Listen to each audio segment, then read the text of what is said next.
you're on my ship. The ship belongs to me now. All this ground to break, new life forms with acid for blood. I'm gonna get them back. We're trying to contain an alien invasion. So Wendy's just out there with all these things? Joe?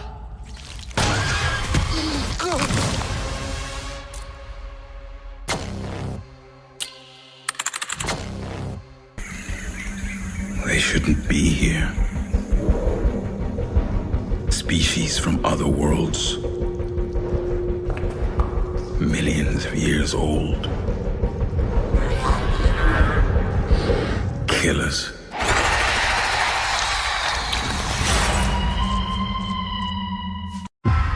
Collision imminent. Collision imminent. Collision imminent. Imminent. Imminent. Imminent. Imminent. Imminent. Imminent.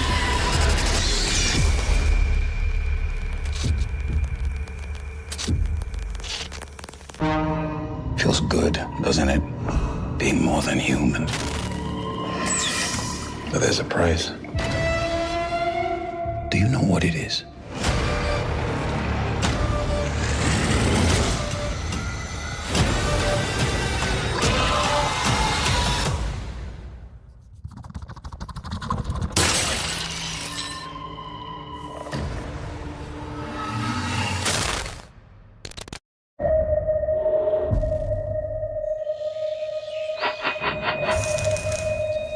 Something's here.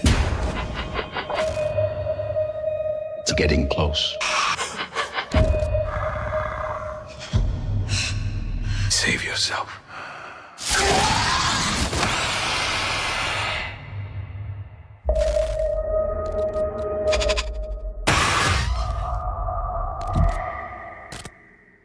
And what is up? What is up, ladies and gentlemen, one and all? How is everybody doing this evening?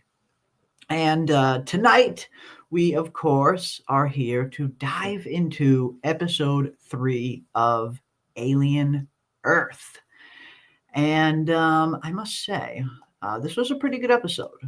This was a pretty good episode. I enjoyed this episode a lot better than I did episode 2. Loved episode 1. Episode 1 was really solid. Episode 2 was a little bit of a drop off from episode 1, but I did enjoy this one again. This one was actually a pretty solid episode. And I feel like the series, I once again have maybe a little bit more faith, I guess, in the series and where it is heading after episode 3, because episode 2 was really not a huge, steep decline from episode 1, but I did notice some problems in episode 2 that I didn't really see in episode 1. But this was a good one. This was a good one, especially this episode being on the cusp of what is supposed to be the biggest episode of the season next week. We've been hearing something huge happens in episode 4. Everyone who's been talking about it, who's seen the season early, hasn't given any spoilers away, but we do hear that something massive happens in episode 4 that changes the course of the show. So on the cusp of an episode like that, you would kind of expect to kind of only get, really set up.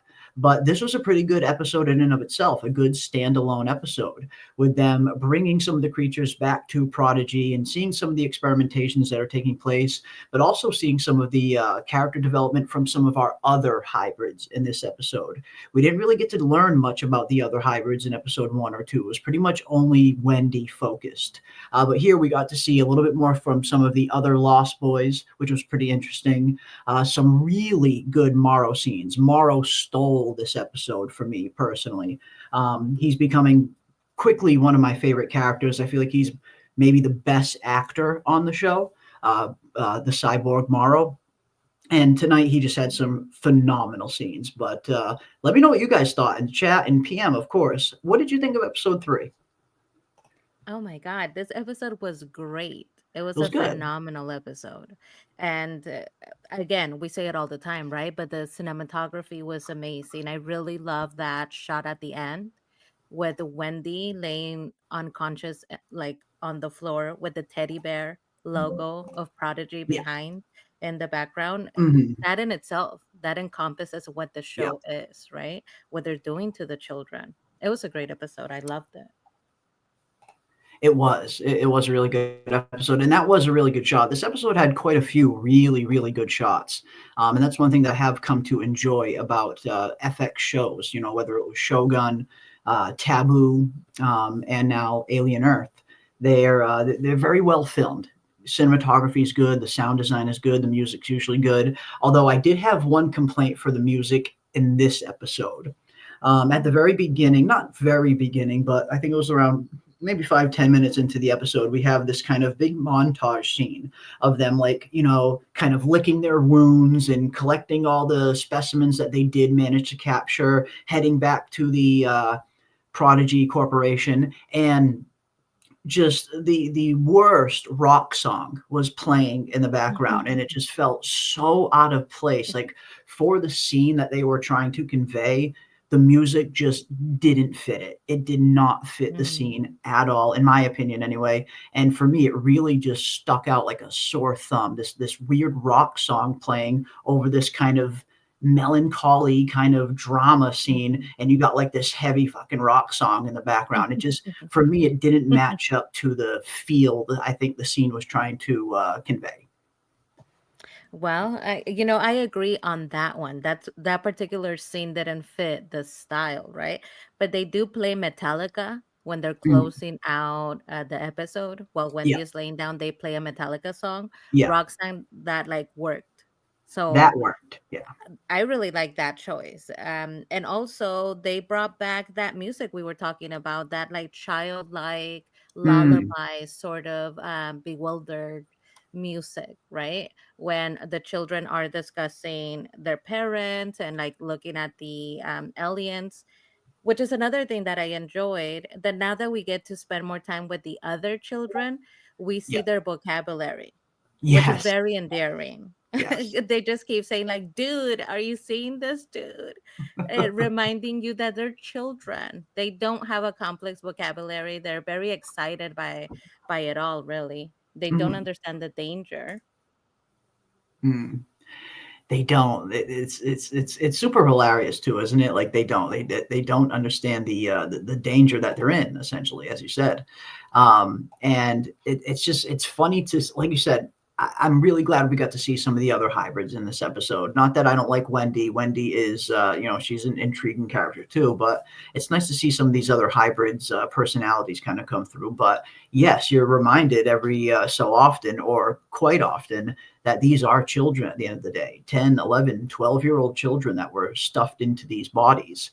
And that was very much on display tonight with Slightly and Smee, with their scenes guarding the omelet eggs, as Wendy called it, guard the omelet. Even that in and of itself kind of shows Wendy's kind of age and her kind of the immaturity of children. Guard the omelet, talking about the eggs. But yeah, you definitely you're reminded quite often in this episode that they're children.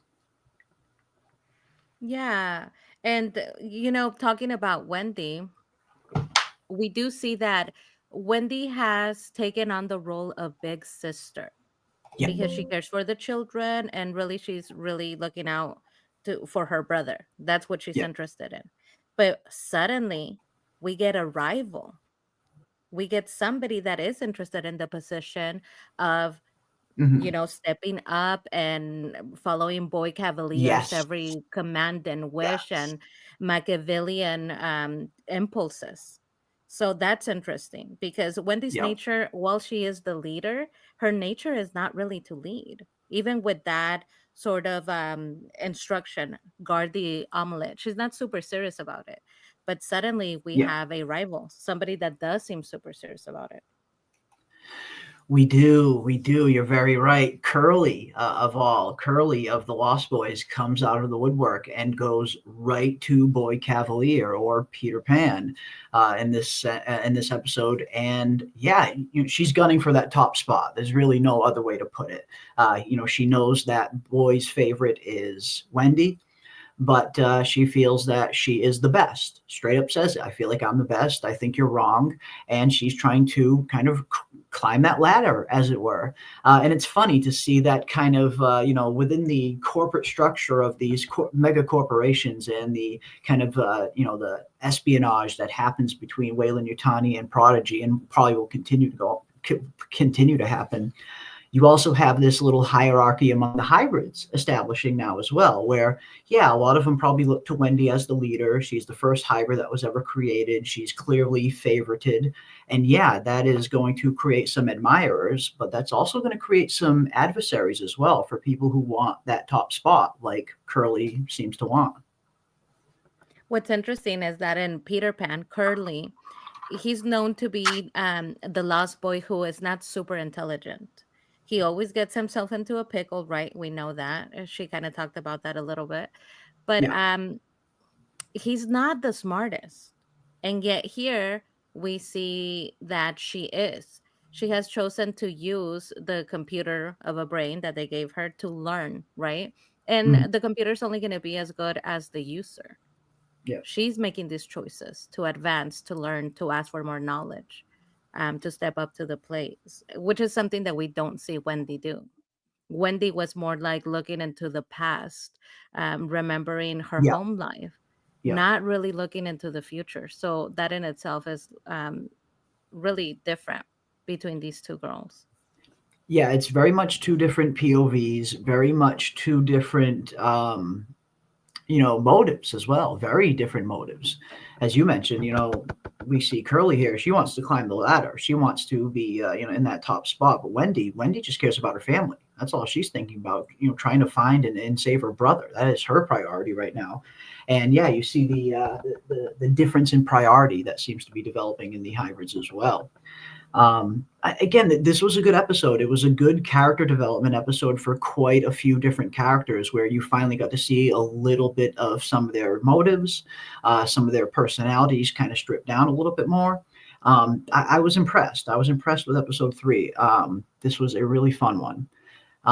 What did you guys think? Let us know what you think in the chat as well. Did you like episode 3? Did you not like episode 3? What did you like? What did you dislike? Let us know. We got the Rogue Prince in the house. Welcome, Rogue Prince. Metamorphosis time it is. And with the title being Metamorphosis, I was hoping that we were maybe going to get maybe a little glimpse of Species 37, this mysterious Species 37. What is it really? But no such luck. No such luck. Maybe that could be the big reveal they're saving for episode 4. Maybe something big is coming there. Well, we know something big is coming there, but maybe it's Species 37 related. That could be interesting. We got Big Dago in the house. Welcome, Big Dago. Pretty good episode. Looking forward to the discussion. Awesome. Cyborg looks like he'll be an interesting character. He will. Absolutely, Samuel. And again, he's quickly becoming my not favorite character, but at the very least, favorite character to watch. In terms of, I do think Babu is the best actor on the show. He's phenomenal. He's great in this role, and he's kind of got that moral ambiguity where you never quite know what he's going to do in any situation, which way he's going to lean, and I think that's going to be interesting. He's going to be one of the more unpredictable characters to see develop over the course of these, season 1 and however many seasons they end up getting. But up until this point, I think he's the most intriguing character to watch. But what about you, PM? And what about you guys in the chat as well? Do you have one character that is, your favorite to watch? Well, I have to say Wendy. I just love Wendy. She is so sweet, so endearing. Her motivation, right, is taking care of her brother. So I find her to be very interesting. Not only that, but as we see, it appears that it's only Wendy who is affected by the noises that the aliens Yes. are making. The other Yeah. ones are not affected, right? They're in the room, they're working with the specimen, and yet they're not affected, only Wendy. So I think, for that reason alone, I'm really interested in just focusing on her. With Morrow, I thought it was interesting that you're totally right. We never know what he's thinking or like what his motivation is, because Yeah. when he mentions that he himself had a child, It makes you Yes. think, oh, well, maybe he's going to care for them because he himself had a child. But then you Mhm. see him use that knowledge of how to talk to children Yeah. against the children. Yes. Yes. So we're back. I'm like, he's a good guy. He's a bad guy. We're back to being a bad guy. Yeah.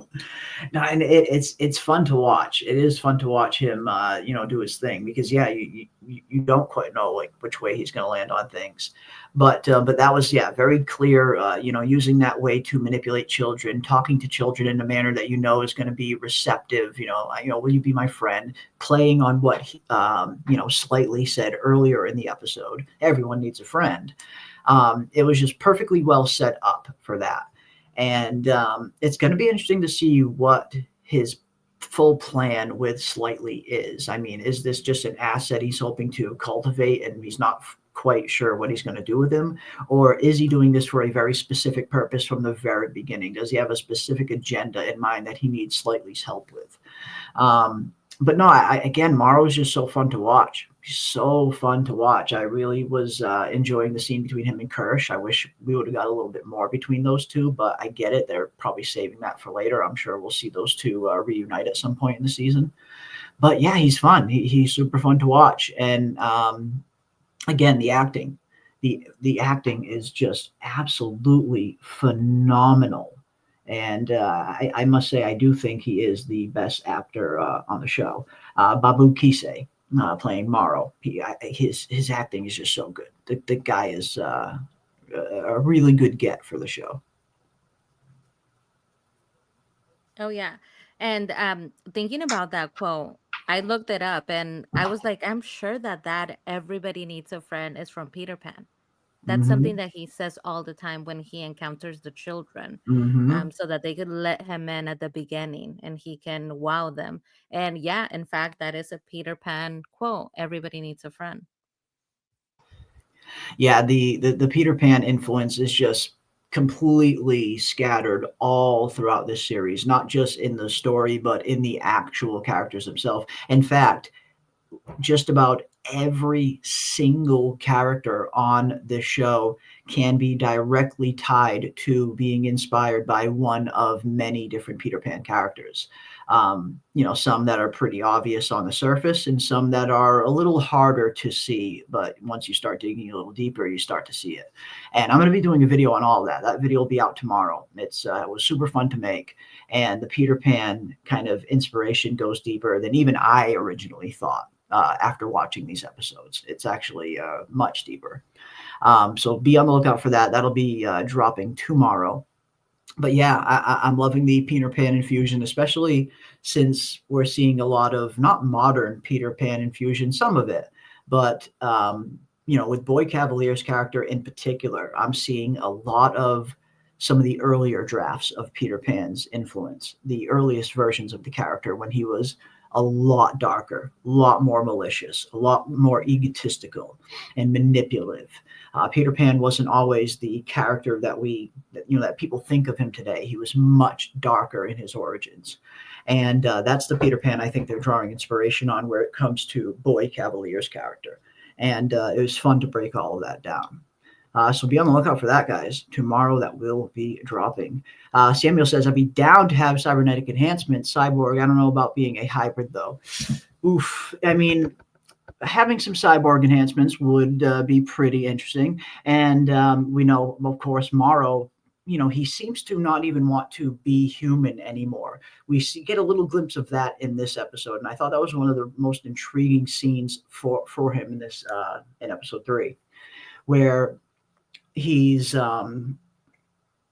interacting with the synthetic kids, and they're asking him, are you a machine? And he says, not a full machine, like if only I still have the worst parts of a human being.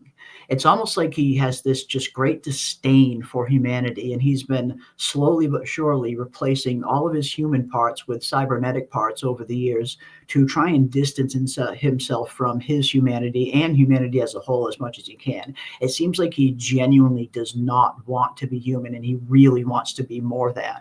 And I think we're going to see a little bit more of that from his character, where he is just drifting further and further away from being human with every more every new cybernetic enhancement he adds. Because clearly we see in this episode, he's got a lot more than just his arm. He's clearly got implants in his brain and who knows where else. He was able to download all of the data storage directly into his head.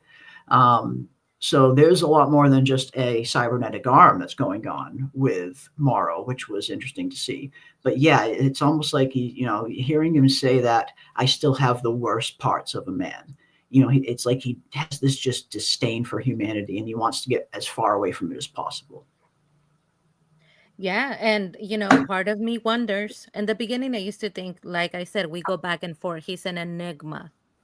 In the beginning, I just thought, all he cares about is his job. The specimens are all that there is.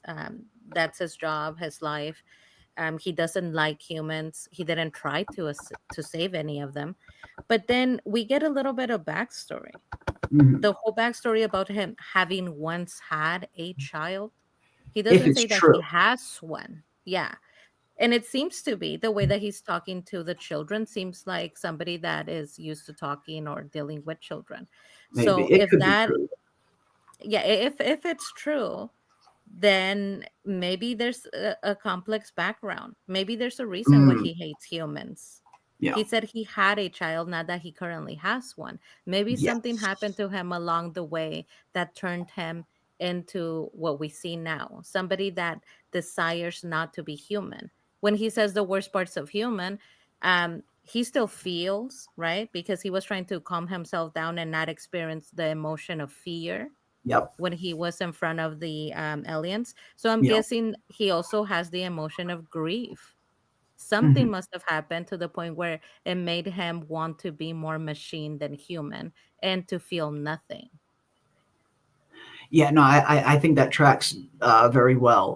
Because I was questioning at first whether or not he was even telling the truth when he's telling slightly that he used to have a daughter. Used to, clearly past tense. Was that true, or was he just using that to try and lower Slightly's guard and kind of get close to him? But as you just mentioned, there really is, and there could potentially be a really interesting backstory there, where yeah, he did have a daughter at one point, and maybe he did lose her in some incredibly tragic manner due to illness or whatever reason.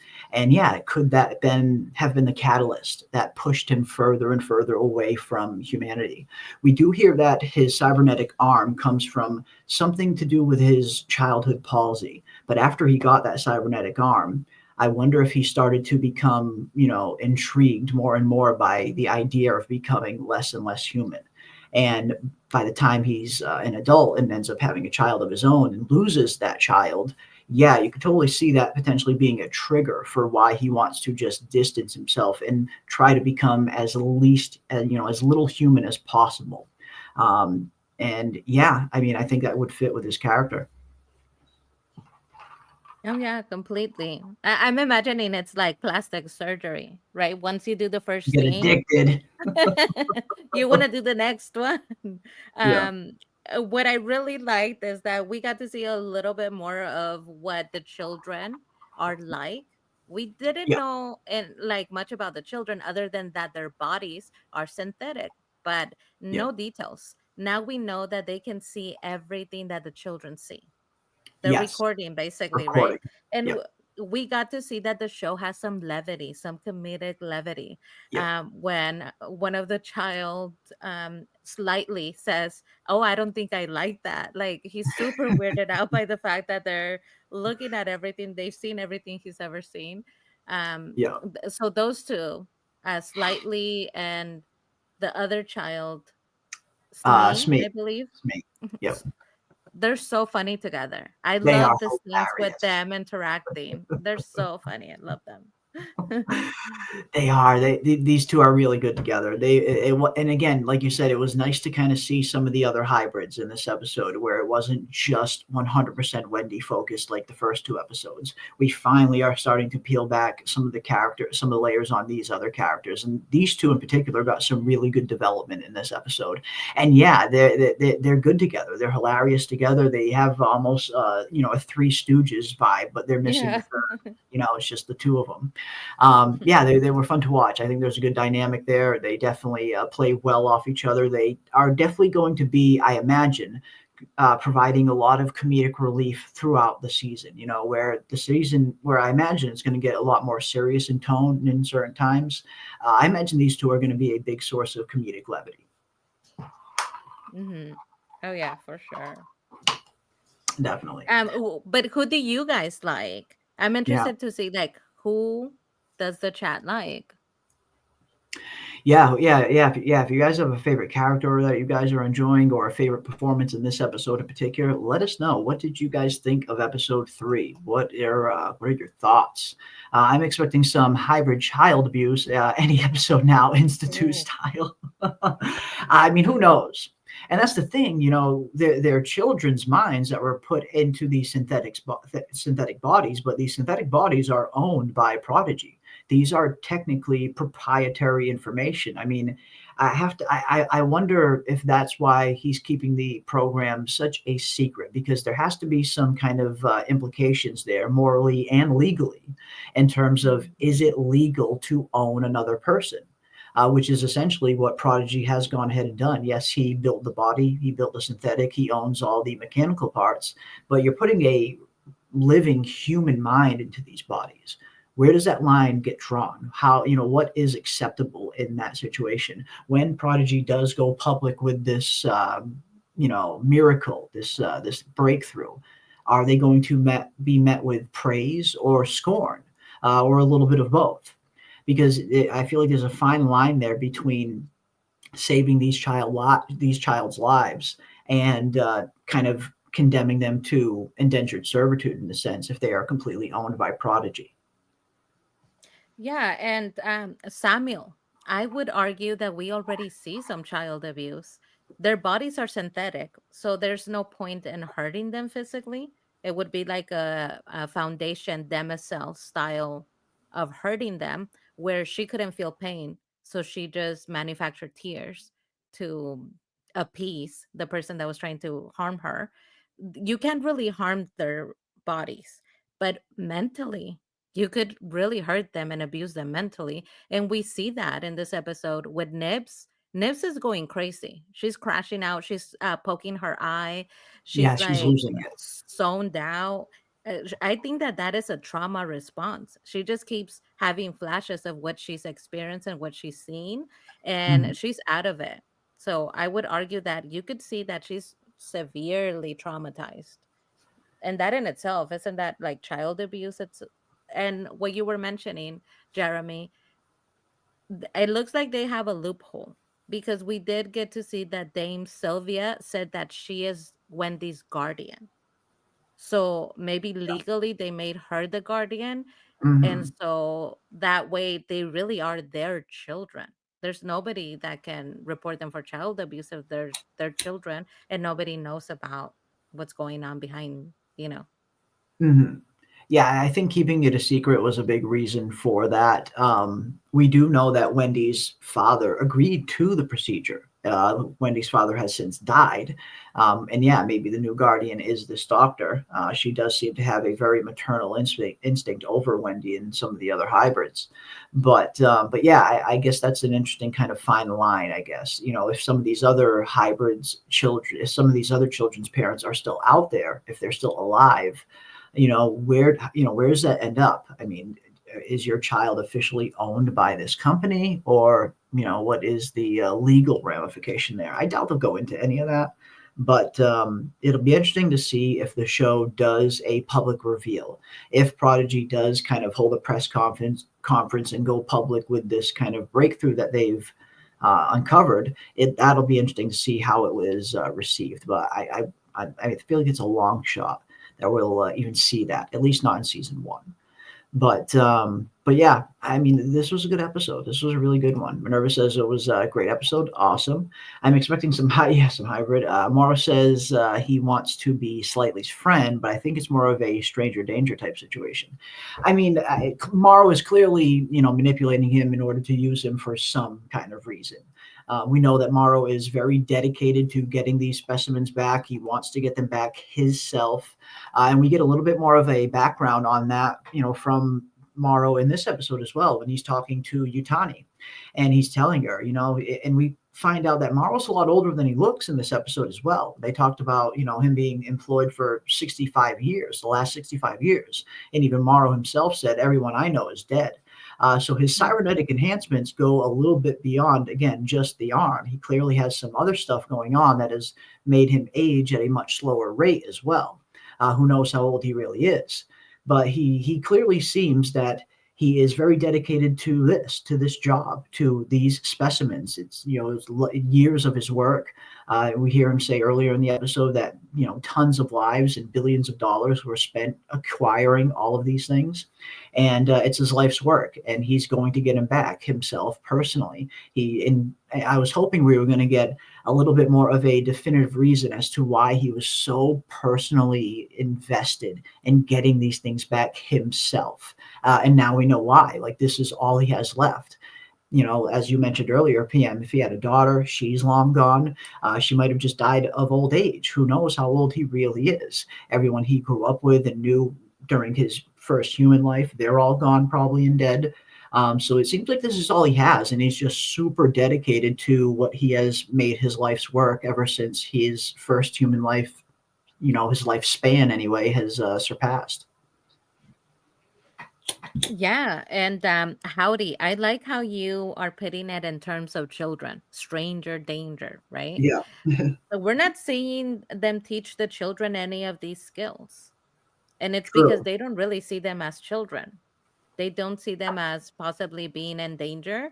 All we know is that they have told the children, don't talk about it. The children are very hesitant to say what they are and if they have parents or not. So we know that they've told them, just don't talk about that specific thing. But as far as stranger danger or kind of, teaching them what to do and what not to do, they're not really at all. Mm-hmm. So I like that you bring that up.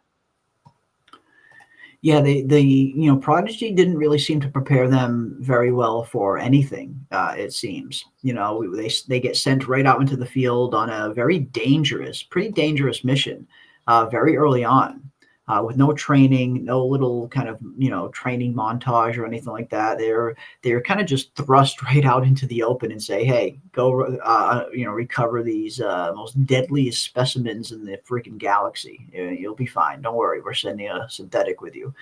And yeah, we don't see them ever getting taught anything. I mean, again, these are essentially still children that don't have a whole lot of life skills.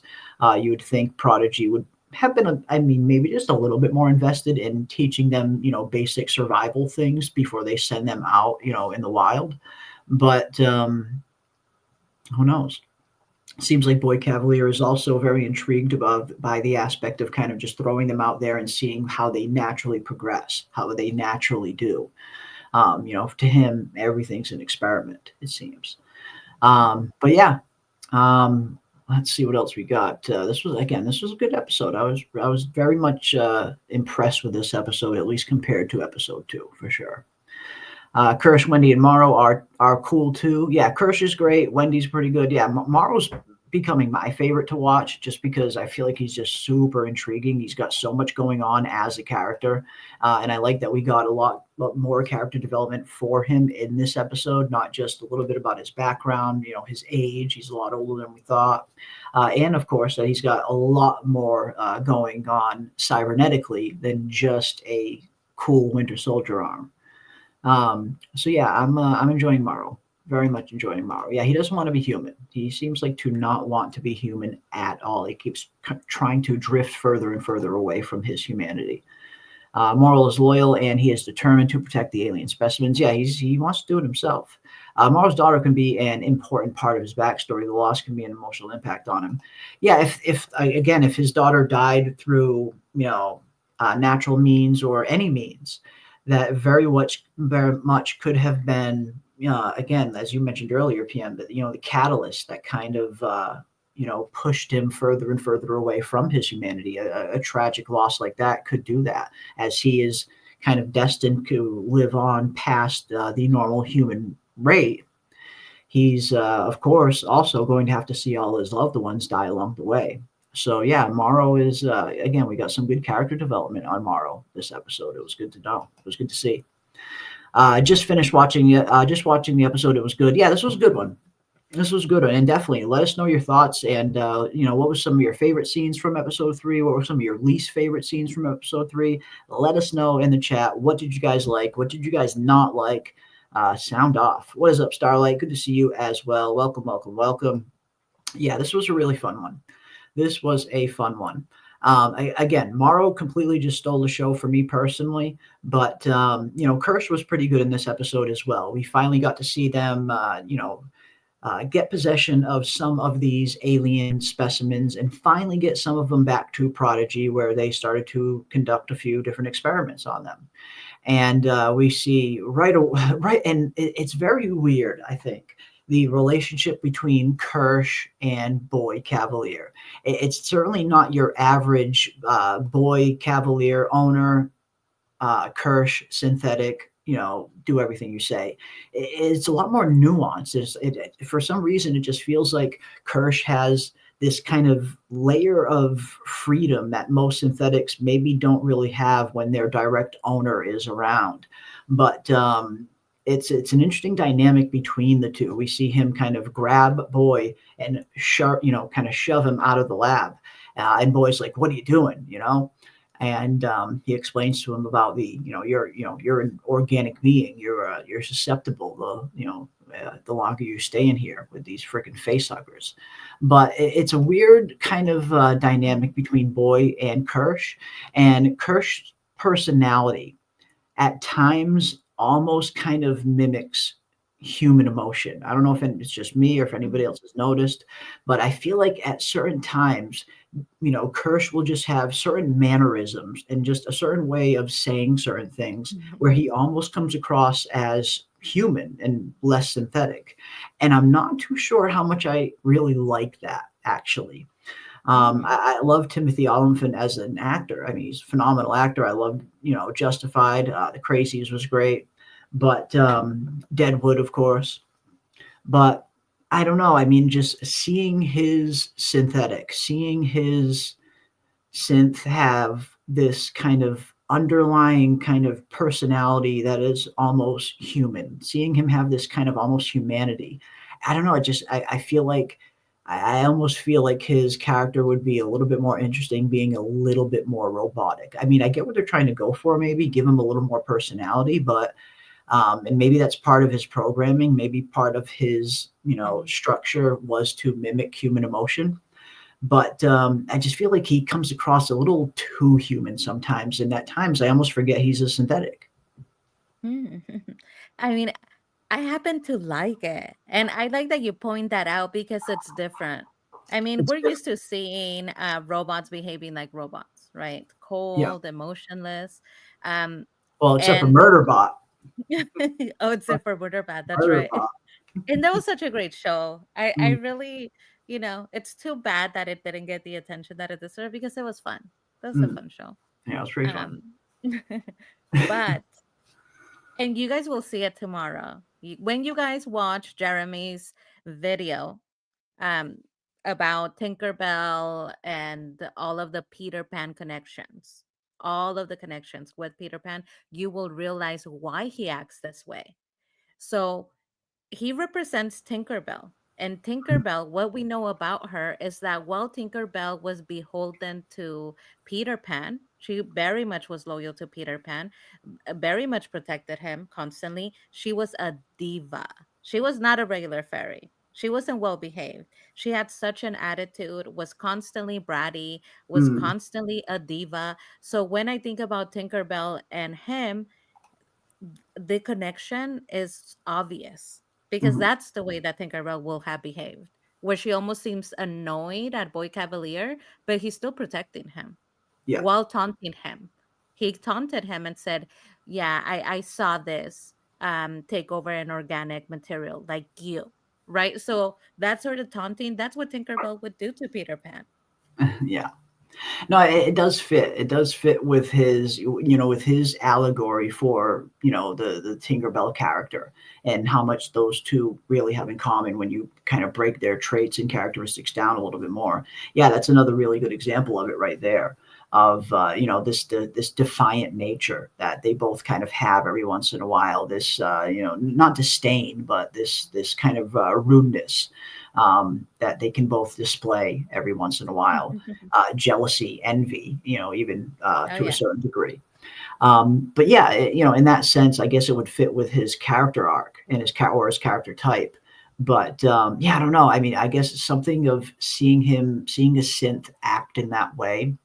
And maybe it's just because I'm a huge fan of Michael Fassbender's synthetic in Prometheus and Alien Covenant, even though those two films were not that great, even though the movies themselves were not that great, even though I think Prometheus was heading in an interesting direction with the engineers.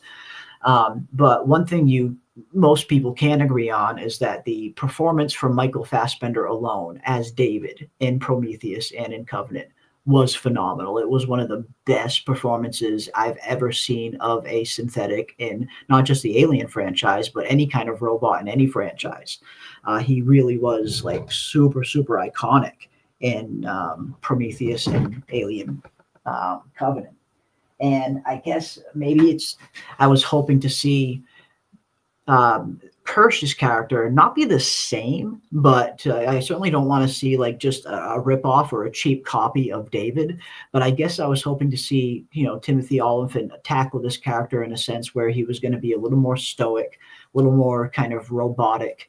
But again, the underlying kind of human traits that he displays does fit in line with his character and some of the character inspiration that is behind him, I think. But yeah, I don't know. It just comes off a little weird for me at times, I guess. Mhm. No, I think you make a great point. So when we're like fully diving in and throwing ourselves into the Peter Pan allegory of it all, he's a perfect Tinkerbell. He's a diva. He's a Tinkerbell. It makes sense. But I can totally see your point, and I can see why maybe a lot of other people would not be happy and see that there are holes in this. For him to act this way, he would have to be programmed in this manner. And who Yeah. wants to program a robot in this manner? Like you Uh-huh. would have to put in the prompt of like sassy, like diva and like attitude. Who does that? I mean, maybe Boy Cavalier, maybe that's his style, but it seems like they go back and forth, right? He Mhm. Yeah. says, I thought you were smarter than me. I thought Yeah. you were better than me, right? Yeah. He's very angry. They have this back and forth that is not very pleasant. Mhm. So, there in itself, I totally get your point. Why would a robot act that way? Why would you program it to do that if in fact you did? It makes no sense. But what do you guys think? Do you guys think that the robot's style and way of being, do you like it, or do you think it's inconsistent with what we know a robot would be like? Yeah. Yeah, at times I guess it just seems like he's got a little more freedom, a little more agency than your average synthetic, a little bit more wiggle room to kind of do what he wants or what he has determined to be the best course of action in any given moment. It seems like his parameters are just a little more free than some of the other synths that I've seen. And who knows, it'll be interesting to see. One thing for sure, anyway, I mean, it'll be interesting to see where that goes, where that develops. How much freedom does Kirsch have, and how much is he beholden to his programming by Boyd? I guess is the going to be the interesting question. But yeah, let us know, guys, for sure.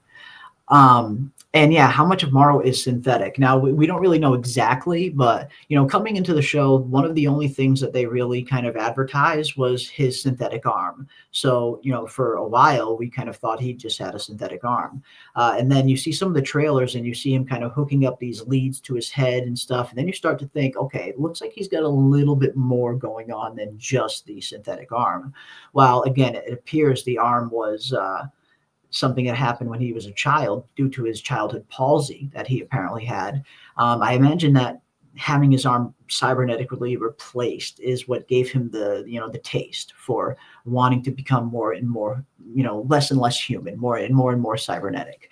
And then, as you mentioned, PM, if this story about his daughter is actually true, then yeah, I think that could also be another, as you mentioned, another catalyst that could have pushed him further and further away from his humanity, to the point where maybe he just started replacing part after part after part after part, as he got older and older and older, trying to distance himself as far away from his former human self as possible, because clearly he wants to be more than human. He does not want to be just human.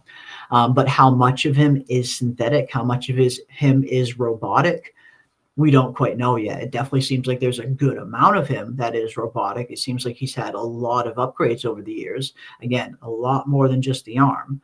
But how much total, it's really hard to know.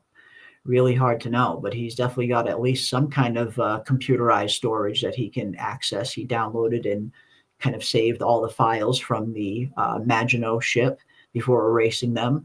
So he's got a lot more going on than just that arm, but it's hard to tell just exactly how much he has going on. But I wouldn't be too surprised if this is one of those deals where, as the season goes on, we start to see more and more things that Morrow can do, more and more, cybernetic enhancements that he has that will be revealed as the season goes on. Yeah. And Millennium, that is an excellent question. And I love the fact that we don't have the answer yet. Yeah. A lot of shows will just give you the answer as to like specifically what is synthetic in them and what percentage, but not here. His story is developing, which is something that I'm enjoying. We didn't know that he was this old, right? We never would have guessed that he was dealing with the grandmother and not the granddaughter that now leads the company. So Yeah. that in itself, I like the mystery. And we still don't know if he was the one that released all of the specimens, the Mhm. smaller specimens. We don't know. And I think that that's what makes him more interesting. Yeah, it does. It makes his character a little bit more interesting, a little bit more intriguing, kind of keeps him shrouded in a little bit of that kind of mystique mystery that we had coming out of the first two episodes. Yeah, and he's super dedicated. We got a good kind of, backstory and some good character development from him, probably more than anyone else in this episode. But I really want to see some more of Morrow. And as Wolfspear says, I want to see Morrow get to Neverland Island. Now, that would be an interesting development if Morrow kind of was brazen enough to go directly to the island himself. Who knows? Who knows? And again, as Millennium asked, just how much of him is really robotic? How many upgrades, how many replacements, how many cybernetic enhancements does he really have? Is another good question. Hopefully we'll find out. Hopefully we shall find out. Boy Cavalier is dismissive or ignorant of the true dangers posed by the alien specimens. And yeah, you definitely see Boy has that typical kind of, that egotistical, arrogant kind of, I'm the genius, smarter than everybody else in the room kind of attitude, to the point where he's walking up to this deadly alien egg specimen in freaking pajamas and barefoot. So yes, he's very ignorant. He's very arrogant to the dangers around him, at least in that scene. Yes, he looks at all these things as his shiny toys, new toys to play with, new ground to break, trillions of dollars in R&D here. But he's failing to maybe see the full extent of the danger he's also in being a human. He's only a human. He has very little defenses against all of these things if any of them get out. He's not a synthetic. He's not a cyborg. He's not a hybrid. He's a human. He's going to be screwed if one of these facehuggers get out and there isn't a synthetic nearby to keep him safe, like Kirsch or one of the hybrids. So yeah, he's got to be careful. He was very dismissive, very ignorant of it, and that's kind of goes a little bit against who he kind of portrays himself to be in and of itself. He portrays himself to be this, smarter, larger than life figure, this soul genius, this boy genius, as he's always referred to as the hybrids, to the point where he's doing this whole hybrid thing just in an attempt to hopefully have Wendy or one of the other hybrids get smart enough where he can have a interesting conversation for once, because he feels like there's just nobody on his level. And yeah, for someone who portrays themselves that smart, and that kind of grand plan to be that cavalier, and going back right back to his name, Boy Cavalier, to be that cavalier in the face of all of this danger was a little out of character for the kind of genius he tries to portray himself to be. Exactly. Love that. Love that. Yes, Minerva, that's a beautiful observation. And you know what? That's why I always think, like, be wary of who you're calling a genius. When we Yes. label people as geniuses, we are to assume that they really are a genius in every aspect and facet of their life. And in Hmm. fact, they're not. They might be just very good at one thing, like making cars, but not a genius at everything else, like, everything that follows, like politics. Or in Cavalier's case, he might be a genius when it comes to the company that he built, but that does not extend to alien life and specimens. That is not his field. He really does look at them as toys because that's not the field that he's in. He Hmm. didn't send a spaceship out to collect specimens because that's not his Yeah. company's job, you know? Yeah. That's not what he's interested in. Hmm. But now, of course, he has them as toys. And yes, he's very, very ignorant. I'm always constantly surprised by how ignorant he is. And I like that the company, the people that are working for him, called him out. Yeah. And they said, wow, what a weird choice. Even if you don't look at them as children, they are multi billion like machines that Yeah. we have built that you sent out to get hurt and Yeah. possibly damaged. So even financially, it's not making sense financially either. Yeah, yeah, we hear his shadow, as it were, state, billions of dollars per unit. To, the loss of one of them would be, insurmountable. It would be devastating to lose just a single one of these hybrids, and he almost does. He almost loses Wendy in this episode, as we see Wendy go up against the xenomorph one on one. And of course, we don't get to actually see the fight scene because it happens beyond the closed door. But when her brother finally gets the door open, we see that the xenomorph's head was successfully cut off. It seems like Wendy won the fight, but it came at a price. It seems like the xenomorph also did some pretty good damage to Wendy's brain as well, as she collapsed on the floor not long after. So that was an interesting one, seeing Wendy go kind of, hand to hand against a xenomorph. I had a feeling it was only a matter of time before Wendy took down a xenomorph. You just always kind of see stuff like that in these alien, shows or films, I should say, usually. So I had a feeling that was going to be coming. But yeah, we see they're not indestructible. And I think that's going to be a little bit of a wake up call for Wendy, because one of the things Wendy says when she kind of volunteers to be, when she volunteers herself and the other hybrids to be sent into the ship, she says, we're strong, we're fast, and we don't break. So she was very much, led to believe that she is this very strong, nearly indestructible kind of figure. And then for her to kind of go into this and nearly lose her life, I wonder how that's going to shake her confidence when she does recover, when she does get back up. Is she going to be maybe a little less brazen, a little less willing to just leap into danger without thinking first? Or is she going to start being a little more cautious with the realization that she can die? She's not indestructible. And that's something that we wanted to know, right? One of the questions that we've had since the series started is what happens if the machine itself is broken beyond repair? Is their consciousness stored somewhere else? And Yeah. what happened to their human bodies? Does it go back to their human bodies, or did they dispose of them? Hmm. I would like to know more as to, can they die?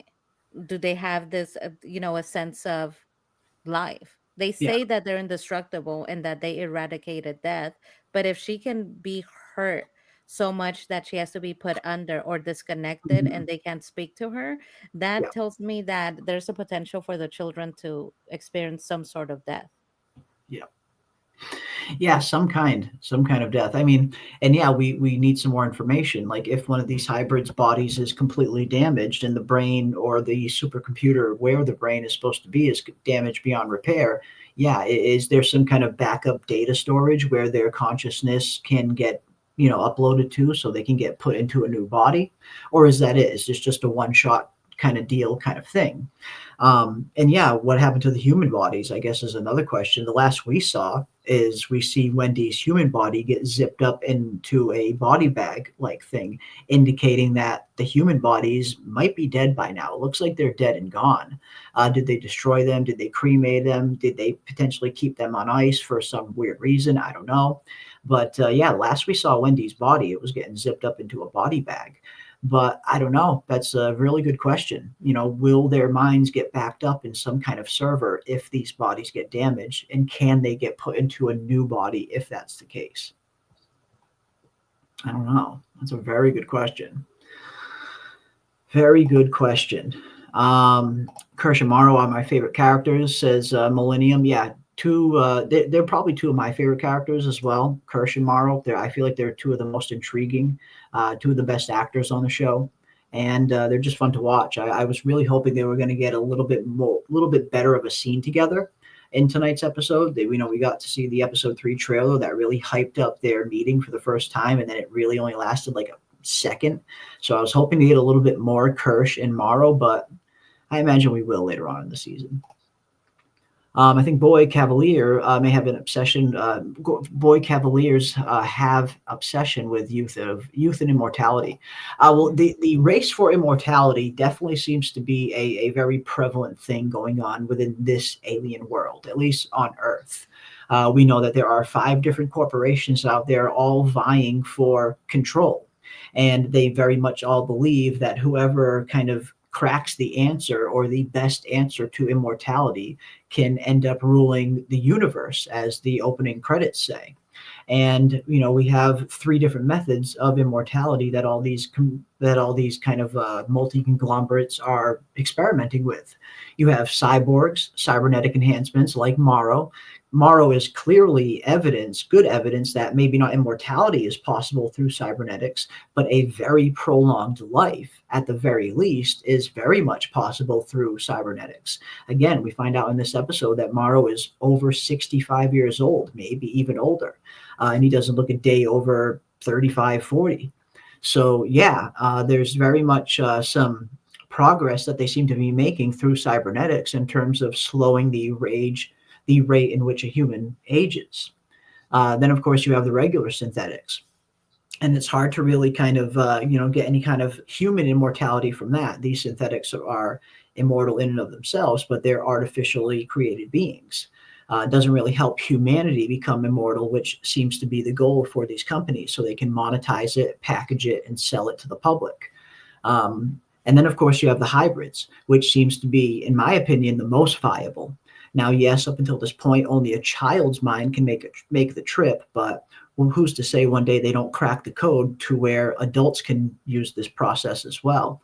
But this seems to be the most promising one. Out of all of the 3 forms of immortality that they're all researching, the hybrid seems to be, if it can be kind of perfected, this would be the most efficient, where you can literally download a human mind into a synthetic body, the best of both worlds.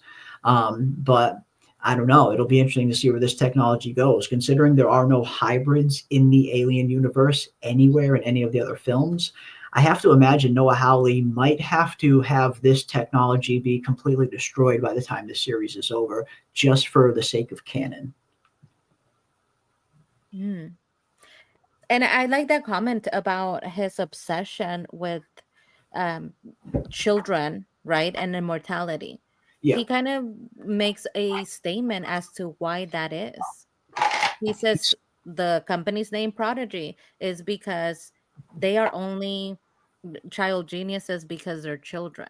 Yeah. If they had the same amount of knowledge but they were adults, they wouldn't be considered child geniuses. And he likes that children have this imagination that adults don't. Mhm. So it seems like that is his motivation, his goal. He finds them more interesting. And so he's putting eternal children because they're not going to really grow up, right? They don't have Mhm. the hormones. They are using science to give them the hormones that they naturally would go through to experience maturing into adulthood. But in Mhm. a way, they're forever children. So really, he is obsessed. He himself dresses very childlike, doesn't wear shoes. I Yeah. wonder how old he is, but he himself looks to be very young. He does. He does. He looks to be super young, in his 20s probably. I would hazard a guess. And yeah, I mean, he is definitely seemed to be very heavily modeled off of Peter Pan, and what is Peter Pan absolutely completely obsessed with? You know, youth and immortality, forever staying a boy. That is Peter Pan's MO. He didn't want to grow up, and we very much see Boy kind of having a similar kind of attitude, towards life and how he just acts. Like you look at his mannerisms and everything, like he very much almost mimics his personality off of Peter Pan. And the similarities go even deeper than that.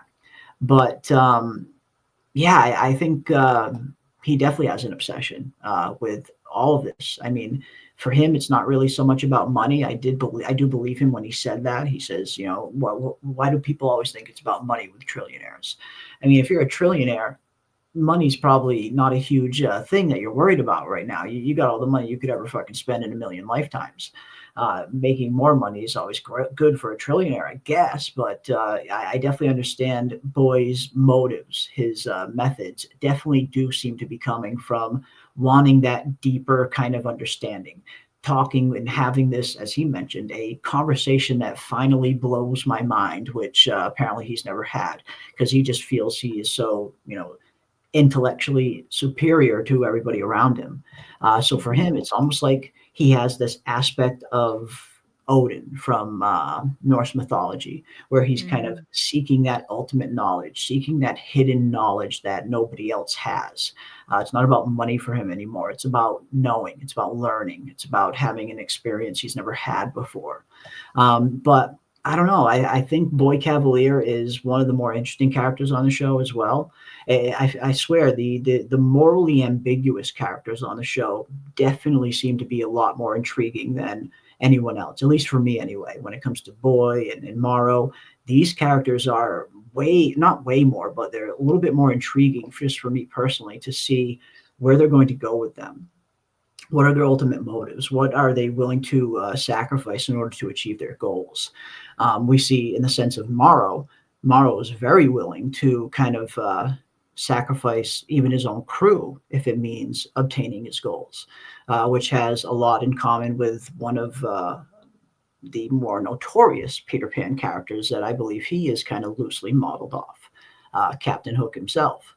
But yeah, I'm looking forward to seeing where they go with these two characters. And I want to know if there is some kind of connection between Morrow and Boy Cavalier. Because one scene I'm still having just a little bit of a tough time shaking. In episode 1, when Morrow first comes across the prodigy soldiers, he ties them up, and the first thing he asks them is, "Where is Boy Cavalier?" And the guard, I love the guard's response. The guard's Mhm. like, "The trillionaire? How the fuck should I know?"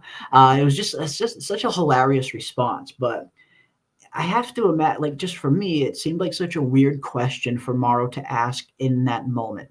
Why are you asking where Boy Cavalier is? Now, at this time, they're searching for the specimens. And at this time, Morrow's main objective, his main priority on his mind, must be containing these specimens. Yet he's taking the time to take these soldiers hostage so he can try and find the location of Boy Cavalier. Why? Is there a deeper meaning there? Is there a hidden connection, something that is yet to be revealed between Boy Cavalier and Morrow? Why exactly did he want his location? And why did he think this soldier would have it in the first place? that is something that's just that one. It's just one scene that I can't shake. I keep thinking about, is that scene setting up something bigger coming down the line? And I hope that they can make some sense of that, because now that you have mentioned it, does he not read the news? I mean, Boy Cavalier has become a trillionaire and he has a major company. So I'm guessing that he's in the news, that most people on planet Earth would know about him and the other company, right? He owns a big plot of land, a large amount of property. So I'm guessing that he would know. I mean, I guess the only other reason or way to explain that away would be that he has been in space for a while and that Boy Cavalier recently came into his fortune. That would be the only way. Yeah, it just seemed like a weird thing to ask him at that point in time. Like, where is Boy Cavalier? Like, he's going to be boots on the ground with the rest of the Prodigy soldiers. Like, no, he's a trillionaire, freaking mega conglomerate owner. He's in his penthouse. Where do you think he is? Yeah, I don't know. I just thought it was an interesting question, and it just made me think: is this just a quick little red herring, a little throwaway line, or is there a reason? Is there a deeper, maybe darker connection between Morrow and Boy Cavalier that has yet to be revealed? It definitely seems like, if not, there is at the very least some kind of connection between Morrow and the Yutani family. And we did hear a bit about this before the series started, where it was stated that Morrow has some kind of connection to the Yutani family that goes a little bit beyond just his role as a security officer. And we find out in this episode, he used to know the other previous Yutani owner, which was the grandmother. And of course, the grandmother seems to be gone now. And now the granddaughter is running the company. And yeah, how long has Morrow been away, I guess, is a really good question. As you mentioned, if the last time he was on Earth talking to the head of Yutani, if the last time it was the grandmother that was in charge, then yeah, how long was he in space for? Was it potentially decades? Maybe. Is this the first time he's been back on Earth? Did he even know that Yutani is run by someone else now? So I'm very much looking forward to seeing them kind of explore that a little bit more. What are the deeper ties that Morrow has to the Yutani Corporation and the Yutani family in particular? Yeah. And I love that there is interest in the show, right? I love that I see that in the chat. There's so many questions as to, we want more of the story, because we know it's going to have only, what, 8 episodes? It's Yes, going to be like, No, that's not enough to cover that. no, So if we're interested, this is going to be season 2. Everybody's could backstory be. and maybe how they came to be. But I'm interested, right? And if you're interested in a character's backstory, that's always a good sign that it's a good series, that the characters are developed to a point where they are not, your black and white, good and bad sort Mhm. of characters. Yeah. Yeah, I mean, I tend to enjoy the more morally ambiguous kind of characters, the gray characters, where you just never quite know, are they going to land on the side of good or bad? And often simultaneously, you never know. These characters have always been a little more intriguing to me, because they're the less predictable. You never know what they're going to do.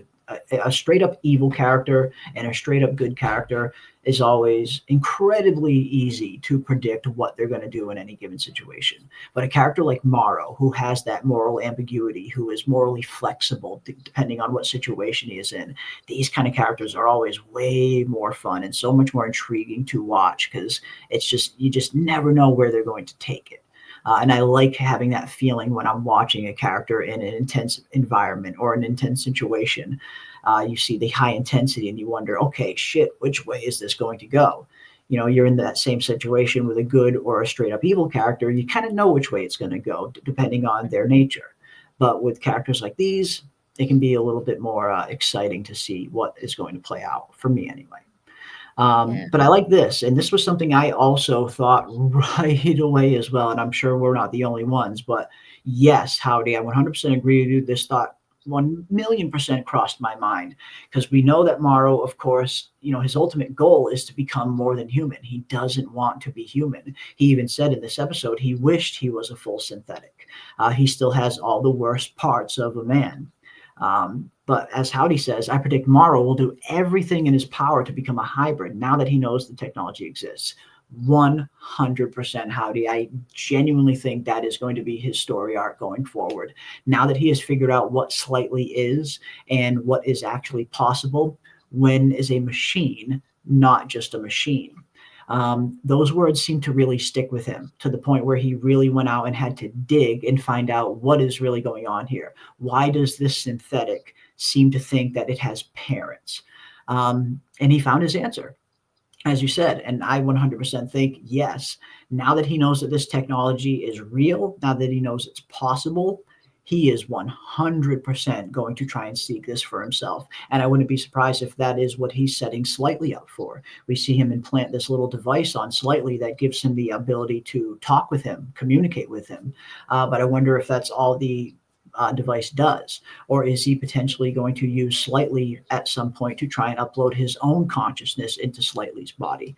I don't know, but I 100% agree, Howdy. That was the first thing I thought as well. Morrow is definitely going to want to become a hybrid because that's what he wants. That is the dream for someone like Morrow, to just fully shed your humanity and put your consciousness into a full-on synthetic body.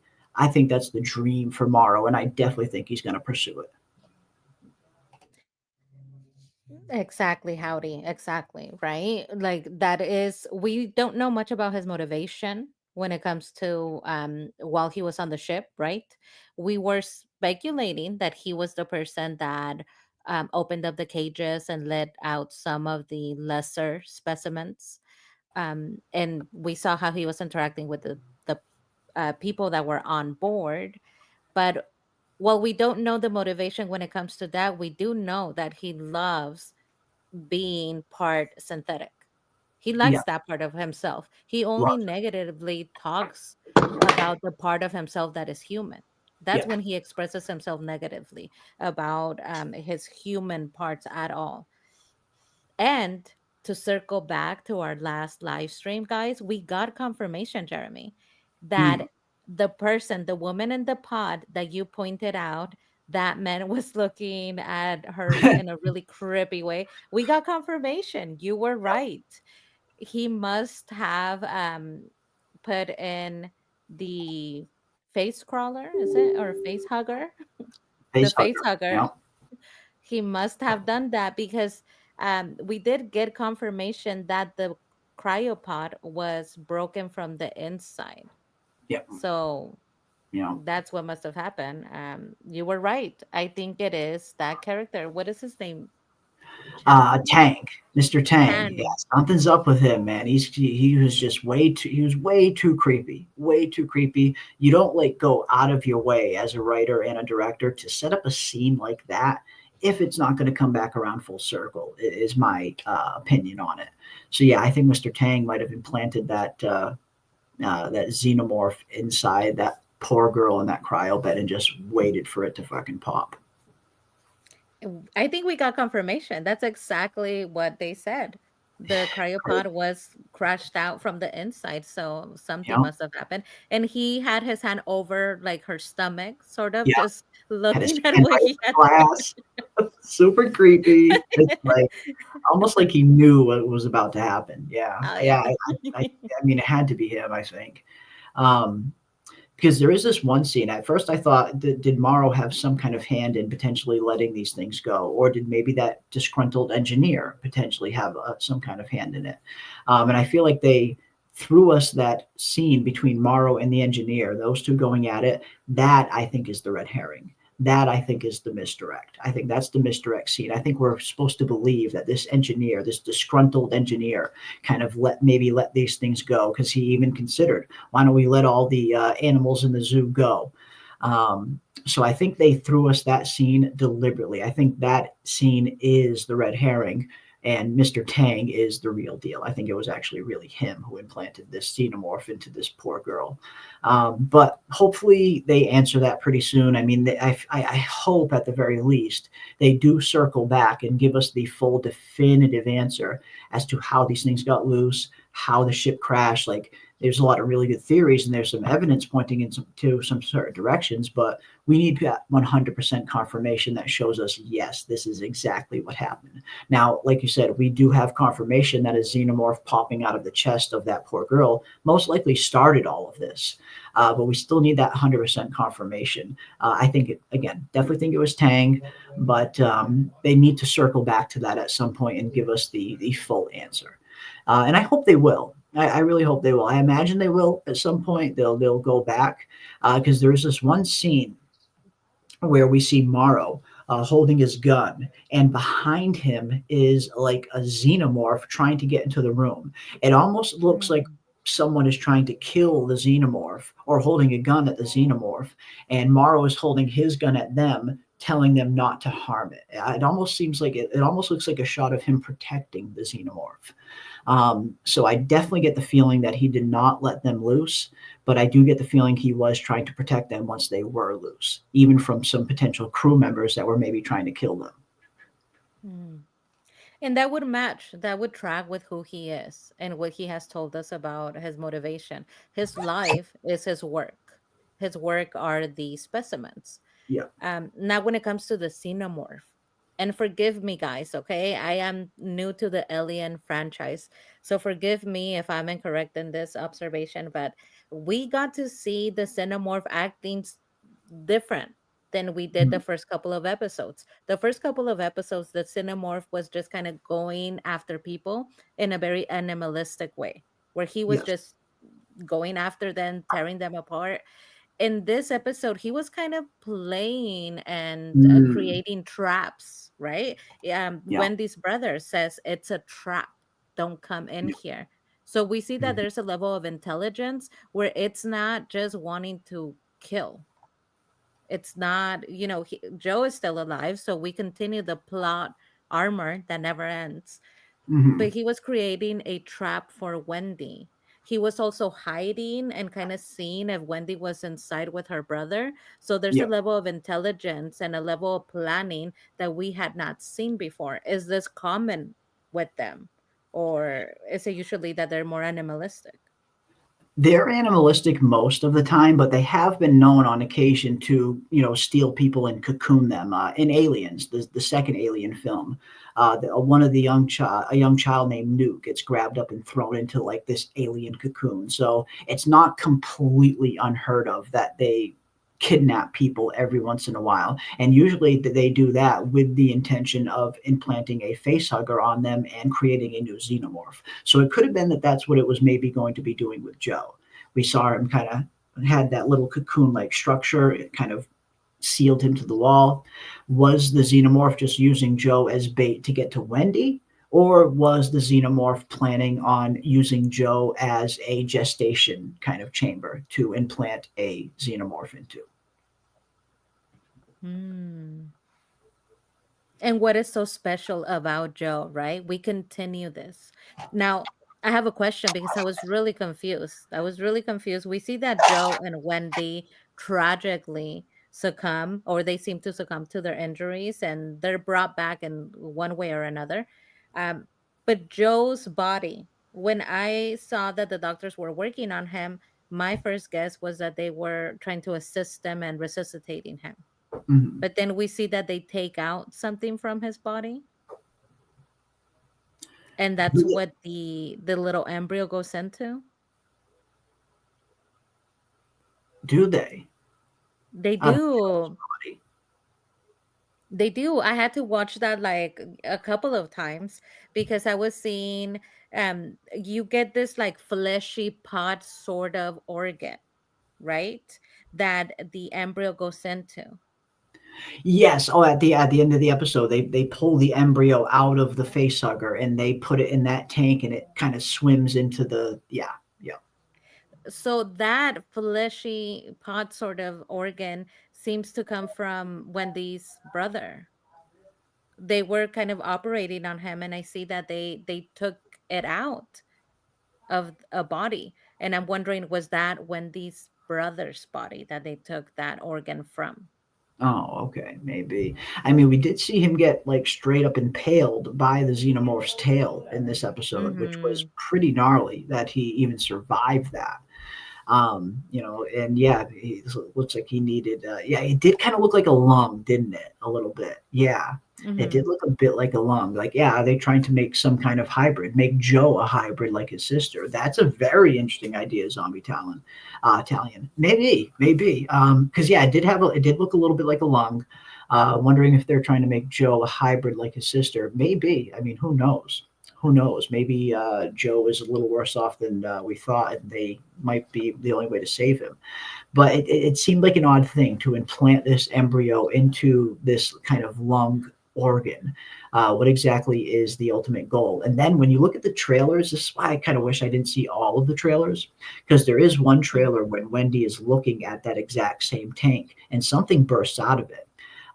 So yeah, something's happening there. We saw the embryo get delivered right into the tank, and I guess we're going to see what it grows into pretty soon. But yeah, maybe who knows? Maybe it will be tied to Joe in some way. Could be. Oh yeah, the kids are dead. Their souls are not transferred. Yeah, I mean, yeah. What is the soul? I guess at the end of the day, I mean, I guess you can have the philosophical debate on that as to whether or not these children still have souls or not, or is it just a compilation of their memories being transferred from one body to another. Yeah, I don't know. I mean, I think some people seem to think they do have their souls with them, and some people seem to think that they're just synthetics now, just simply synthetics that had human minds downloaded into them. I mean, yeah, I guess that's to each their own, or a question for the philosopher, I guess. Do these hybrids have a soul, or are they simply just synthetics now? I guess, and I think that is at the heart of the show. Noah Hawley talks a lot in some of the interviews and stuff that yes, this is very much an alien show, but at the heart of it is just the simple question: what does it mean to be human? What is humanity? And I think that very question right there is something that the hybrids themselves are going to have to be wrestling with and discovering for themselves. Are they going to consider themselves human? Are they going to consider themselves more than human? We know Wendy, at the very least, considers herself human still. But is that going to change the longer they're in these synthetic bodies, I guess? But that question right there seems to be at the heart of the series. What does it mean to be human? Do these hybrids have a soul? Mm-hmm. Which is why this is a great show for people who love the Alien franchise and all that sci-fi that comes with it, but also just about everybody else who likes a storyline and who likes this sort of to contemplate life sort of questions. When I think of Wendy, or really anybody, even ChatGPT at this point, guys, when I think about a soul and Mm, artificial intelligence, I think a soul is, to me, the desire and the hope for things against all odds, where your mhm. computer brain would tell you this is probably not going to work out, but there is this deep desire and this hope. To hope is to have a soul, and we see that Wendy hopes, right? She wants to reunite with her brother, even though if she did the math, it wasn't going to happen. They told Mm, her, you can't talk to him.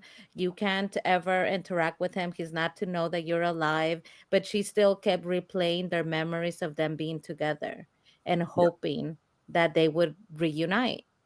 That's why I say thank you and like yes and no, ma'am, and sir to the AI. I'm not going to go down like that. I approach them as if they had feelings and, they had a soul. Mm. Because who knows? Yeah, who knows? Who knows? I mean, again, that's I think that's the question at the crux of the show. Ultimately, the one of the underlying questions, at least. What does it mean to be human? What is humanity? What are the requirements to consider yourself part of humanity? Is it just a human body, a human physiology? Is it just physiology, or is it more? Is it cerebral? What exactly is it? And I think that's some of the questions that they want us to ask with a show like this. And yeah, the answers are always interesting. The answers are always very interesting. And yeah, it was Joe's lung, right? Yeah, okay, it was Joe's lung. They did show the X-ray. So yeah, why exactly implant it into Joe's lung of all the lungs? Like, is there a deeper plan there, or is it one of those just experiments where fuck it, let's throw some shit at the wall and see what sticks. Let's throw this embryo in with this lung and just see what happens. I don't know. I don't know. And listen, with the company, with Prodigy as a company and how we see them conduct business, it was Mhm. probably the latter. It was probably, Maybe. he's about to die. We have a perfectly good body for a couple more minutes. Let's get out the organs and let's experiment.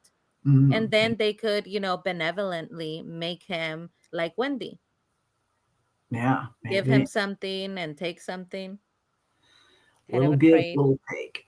Little give, little take. Yeah, who knows? Who knows what's going to be happening there? But yes, the interesting part, like maybe even the more interesting part, Samuel brings up, Wendy also seemed to be able to connect to the facehugger like she can connect to the technology. Yes, and I mean, this is something we saw in the trailers for Alien Earth when we see a few shots of Wendy kind of grabbing her head, and then later on in another scene saying, they're speaking to me. She can hear them speaking to her. And tonight, it looks like we got our first tiny glimpse of Wendy kind of communicating with these alien species, which makes it interesting because it seems like she's going to be communicating not just with one, but maybe with multiple. In this episode, it was the facehuggers. We see the facehugger. It's almost as though she was like feeling a little bit of the facehugger's pain as Kirsch was cutting into the facehugger, ripping it out of its egg. They were kind of, manhandling it. The facehugger was trying to fight back, but the synthetics are super strong. So Kirsch very, easily kind of overpowered it and killed it and started to dissect it. And it's almost like while that was happening, Wendy was kind of feeling what the facehugger was feeling. It almost felt like her mind kind of merged with the facehugger. They're kind of that telepathic connection there where they're communicating with one another and she's kind of feeling what the facehugger is going through. Because Wendy looked like she was visibly in pain when she was making that connection to the facehugger. She was visibly shaken, it looked like. So yeah, that's going to be interesting to see how that develops. It seems like she's not only connecting to the technology, as you said, Samuel, she is connecting to these beings, to some of these alien creatures. They are reaching out to her, or they're reaching out to her, trying to communicate with her. And maybe she's the only receptacle around that is capable of kind of picking it up. But yes, communication is definitely starting to happen. And we knew this was going to be coming based on the trailers where we hear Peter Pan, good old Peter Pan, Boy Cavalier's Shadow, state that when a hostile alien species decides to speak, it's wise to listen or something like that. Well, when it decides to speak, one needs to ask why. So we knew that this kind of communication was going to be coming at some point, but it looks like it's starting already, where Wendy is already communicating or at least tapping into these, what the facehugger was experiencing in this episode.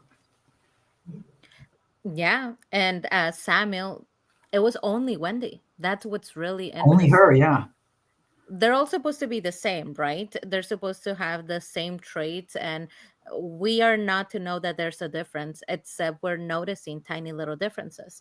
It's only Yeah. Wendy who could communicate. There was other children in the room, that synthetic children that didn't seem to be affected at all. Yeah. They didn't seem to be affected while they were in the rescue mission either. It was only Wendy. And that's when we get Curly. Curly makes a statement where she says, why is Wendy your favorite to Boy Cavalier? And he says, because she was the first. She's Yes. also wondering, why is Wendy so special? What's so different about Wendy? And he just says that it's because she's the first, but maybe it's because she is different than them. They Mm, added something, or they went beyond with Wendy than they did with the others because she has different abilities. And Curly says, my dad always throws the first pancake away to the trash. yeah. Like the first one is where you make mistakes, Yeah. where you kind of overdo it. You make mistakes with the first one. Hmm. Yeah. You Yeah. perfect the others. Yeah. Yeah, no, that was an interesting line from her. Yeah, my dad throws away the first pancake. Yeah, the first one can be shit sometimes, and then you make a few good ones. So that's a very interesting kind of little metaphor there for Curly trying to at least convince Boy that, maybe the first one isn't the best. Maybe the more you do this, the more perfect we're going to get, kind of thing.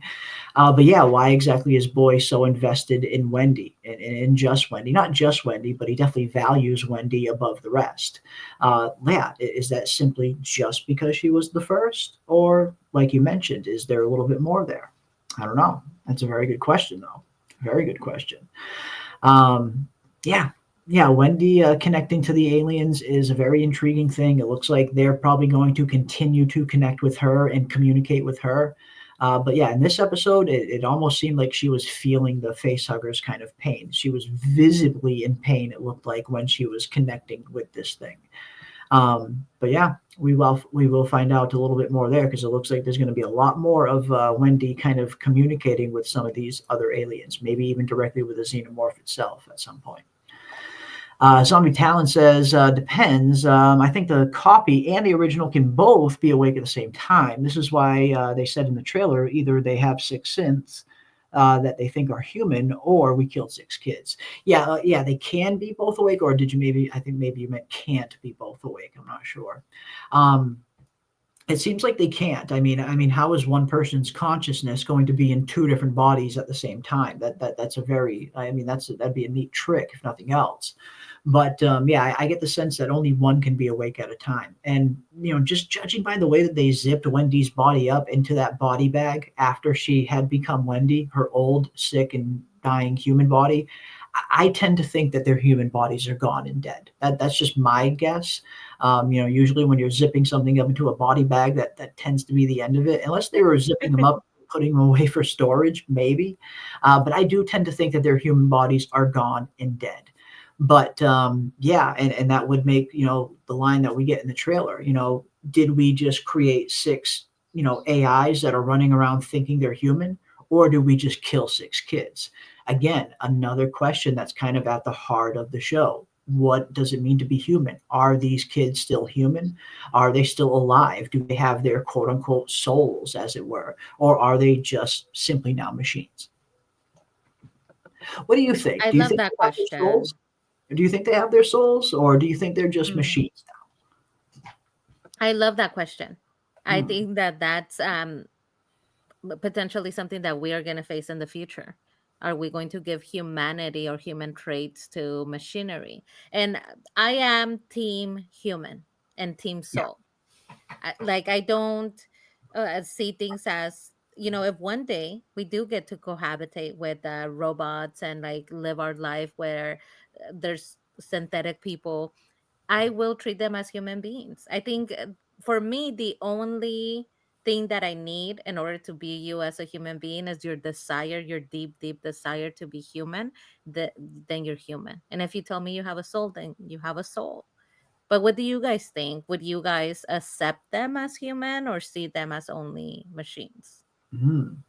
Yeah, because in this world of alien Earth, it definitely seems like there's a bit of a stigma around synthetics and cyborgs. Hmm. In the first episode, when the Prodigy soldiers find out that Morrow's a cyborg, they're like, "Oh shit, he's a cyborg," and they're instantly like afraid of him, and they kind of start showing that disdain for him at the same time, fear and disdain. It seemed like, and then even Wendy's own brother in episode 1, when he finds out that they're synthetics. At first he seemed to think that they were just humans, and then he finds out, they're both synthetics. He's like, "Oh, you're synthetic," and he kind of has like a disappointed look on his face when he finds Yeah. out they're synthetic.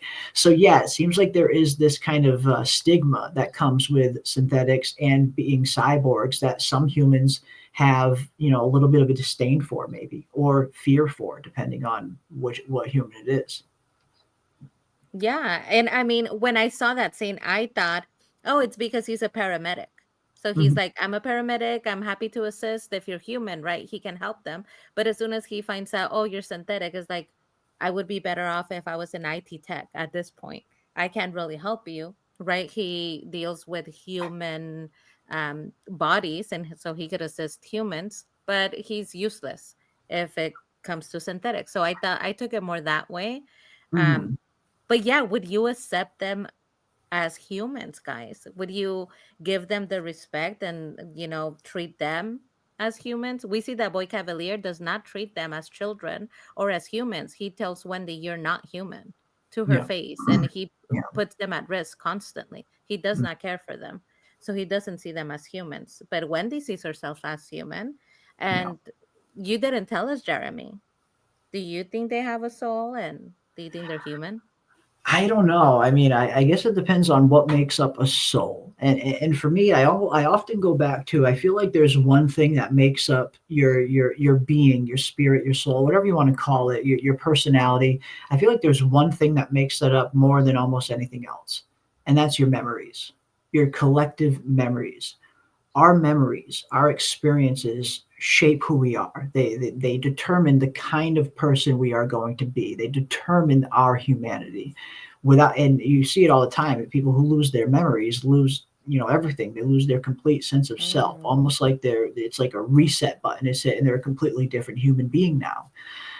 So I feel like memories are essential to, holding on to who you are, to your personality, to your being, to your soul, whatever you want to call it.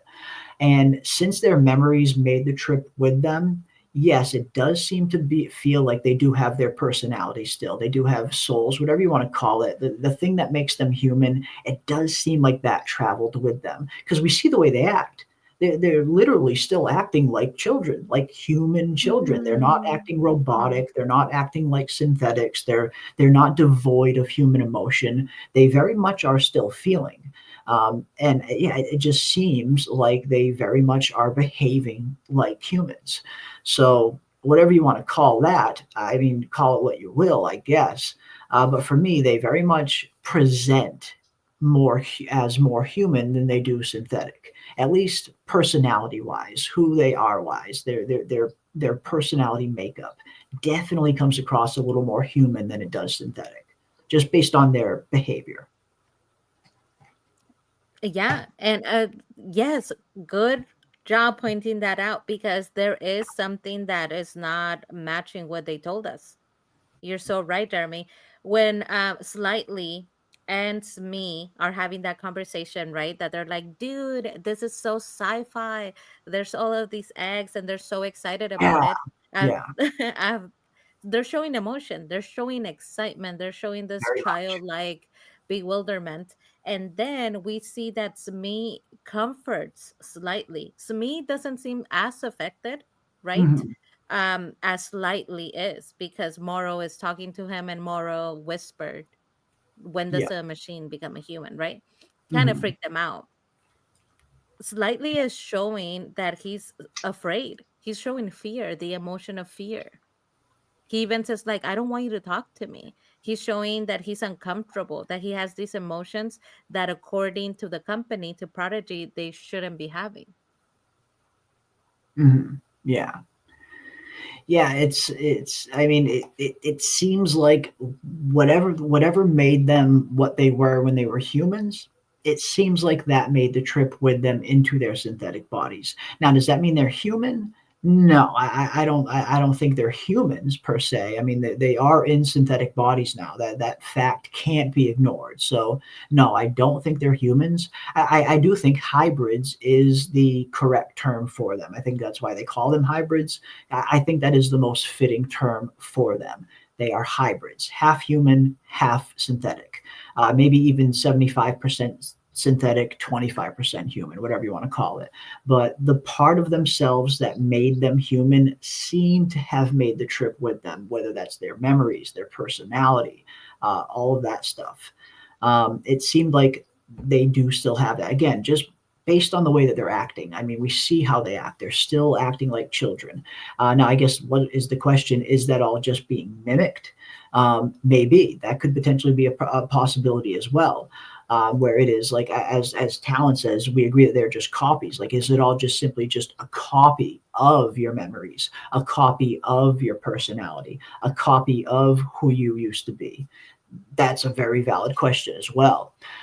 Is it just natural? Did they just get put into these bodies and they seem to be acting the same way they did when they were human, or was that pre-planned? We did hear the doctors talk a little bit how, in their human bodies, and Kirsch says this at the very beginning of the episode 1, right after Wendy's created, your human body created things like, serotonin, and all of these other chemicals in the brain that make up our moods and everything else. So when they got put into the synthetic bodies, they don't have that anymore. They don't have these chemicals kind of dictating their moods, but they did try to mimic them. They did try to kind of, mimic them in a way where these kids would be growing into their adolescent bodies, and it wouldn't just be like flipping a switch. So I guess that is the question. Is it just an artificial copy of their memories and their personality and everything that got loaded up into them? If that is the case, does that mean they have a soul, or does that mean they are simply just synthetics that are copies of previous humans? I think that's very much an argument that can be made, that it's simply all just a copy of it. Yeah, physically not human. The flesh and blood, however, they are programmed to believe they are, and that could be it as well.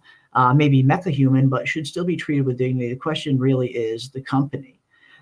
Kill the originals. Did the company kill the originals after the data transfer? Did they actually figure a way to actually pull their essence out by magic? Science would need to be shown.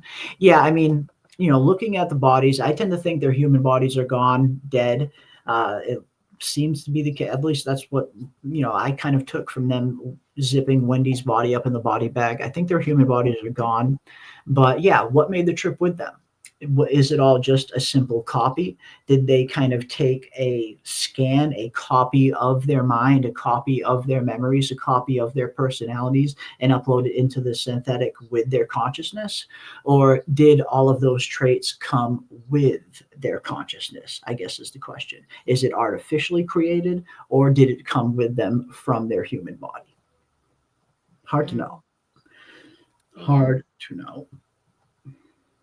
And I will say, I like that there's that inconsistency of them still presenting emotions and acting like children, having different attitudes. I like that there's inconsistency in what they should be according to the technology and how they have explained it to us, because it makes it lighthearted. It makes it, the show is not all just sci-fi and tech and chase scenes and aliens. Yeah. You do have this like sweet childlike humor and excitement where they are in a very dangerous situation, but they're having fun. They think that this is a grand adventure. And they're even saying to each other, like, oh my God, dude, I wish I would have seen that one, and describing the different aliens that they saw without any fear, just the way that any children would. I also like that you have different levels of intelligence within the children, because it reminds us that these were not all child geniuses. They were children chosen by circumstance. So children that they had access to. And so you're going to have your Curly, somebody that's maybe a smarter child who chooses to learn and to read and to learn a new language. And then you have your Slightly and your Smee, who they're just children. They might have a supercomputer for a brain, but they're not going to choose to learn anything. They don't want to. They just kind of want to like have fun and go on an adventure. Yeah, I mean, we see that with Smee and Slightly, like you said, like, you can, and again, I like how they're showcasing some of the other hybrids in this episode, and it wasn't just all Wendy. We're seeing some of the other hybrids' personalities get kind of, showcased. And yeah, Smee and Slightly, they just want to run around having fun. Dude, did you see this? We saw this, we saw this, we saw that, we saw that. Dude, we saw this 12-foot alien grab her brother and ran off. It's like they're behaving like children. And even Morrow says it. I like that scene between Morrow and the hybrids before Kirsch arrives, when it's just Morrow and the two hybrids. That was a really, really fun scene to watch, because right away Morrow kind of gets this like smile on his face. He's like, you're like children. So he instantly knows, all right, something's up here. Why are they acting like 10-year-old children? And that was an interesting kind of interaction between them before Kirsch arrived, where you see the hybrids kind of they always forget that they're not children anymore. Slightly in particular, we've seen him say it 3 or 4 times within the first 3 episodes. He's like, "Crap, that's right, we're not children anymore." They kind of Uh-huh. forget. They keep forgetting that they shouldn't be behaving like children anymore, but they can't help it because it's just in their nature, and that kind of shows that what came with them with the transfer, whether it's real or whether it's just copied, it very much is programming them or compelling them to act the same way they did when they were kids. Yeah. And that's so endearing, right? You want to root for them. You want them to be safe and to be okay because they are very sweet and very childlike. Yeah, they're very I much. like that aspect of it. Yeah, this episode in particular definitely, they remind you over and over and over again that these are children, that these are still children at the end of the day. And again, I think we're going to see a lot of comedic relief along with them using that as a device to remind the audience every once in a while that these are children. They might be in these near indestructible synthetic bodies, but they are still they do still have the minds of children at the end of the day. Swami Town says, I guess the question is, can both be conscious at the same time, and do they purposely kill the originals, or does the transfer itself come out of the body? Yeah, I guess that's the question. I tend to think that they both can't be conscious at the same time. I mean, I imagine it would be hard to kind of split the consciousness unless it's copied, as you said. Like if it's not a transfer that goes from one consciousness to the other, from one body to the other, if it is simply copying the consciousness from the human body and sending a copy to the synthetic, if that was the case, then maybe there is a potential possibility where they could both be conscious at the same time, where one is the human consciousness and one is the copied version of the human consciousness, a second self, as it were. But if it's one of those deals where the human consciousness gets directly sent from one body to the other, then no, I imagine they both can't be conscious at the same time. And at that point, the human body, probably dies off after the consciousness leaves it and goes into the synthetic. And again, I think that's what we saw with Wendy. After the transfer happened, it looked like Wendy's human body was expired as they zipped it up into the body bag. So it looks like the consciousness leaves Wendy and goes into the hybrid, unless the consciousness just dies in Wendy and the copy goes into the hybrid. Mm.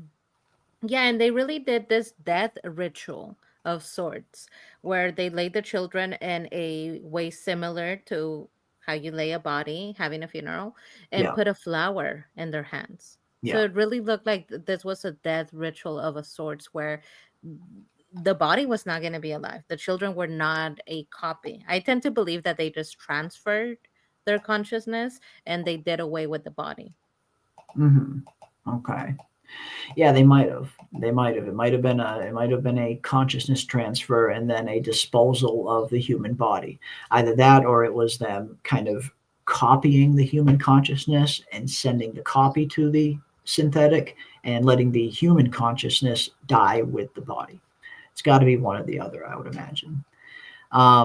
But yeah, I mean, whatever happens, whatever the case, whether it's copied or directly sent, they definitely seem to be retaining some of their human traits, if nothing else, in their childish traits. They have retained some of them, at least up until this point. I guess it'll be interesting to see as the series goes on, will they slowly but surely start to kind of present themselves as more and more robotic? Will they start to become more and more robotic the longer they're in their synthetic bodies? Because even Kirsch tells them, hey, knock it off, stop behaving like that. You're not human anymore. You're afraid. Human, that fears for humans. You're not human anymore. Even Kirsch is telling them this.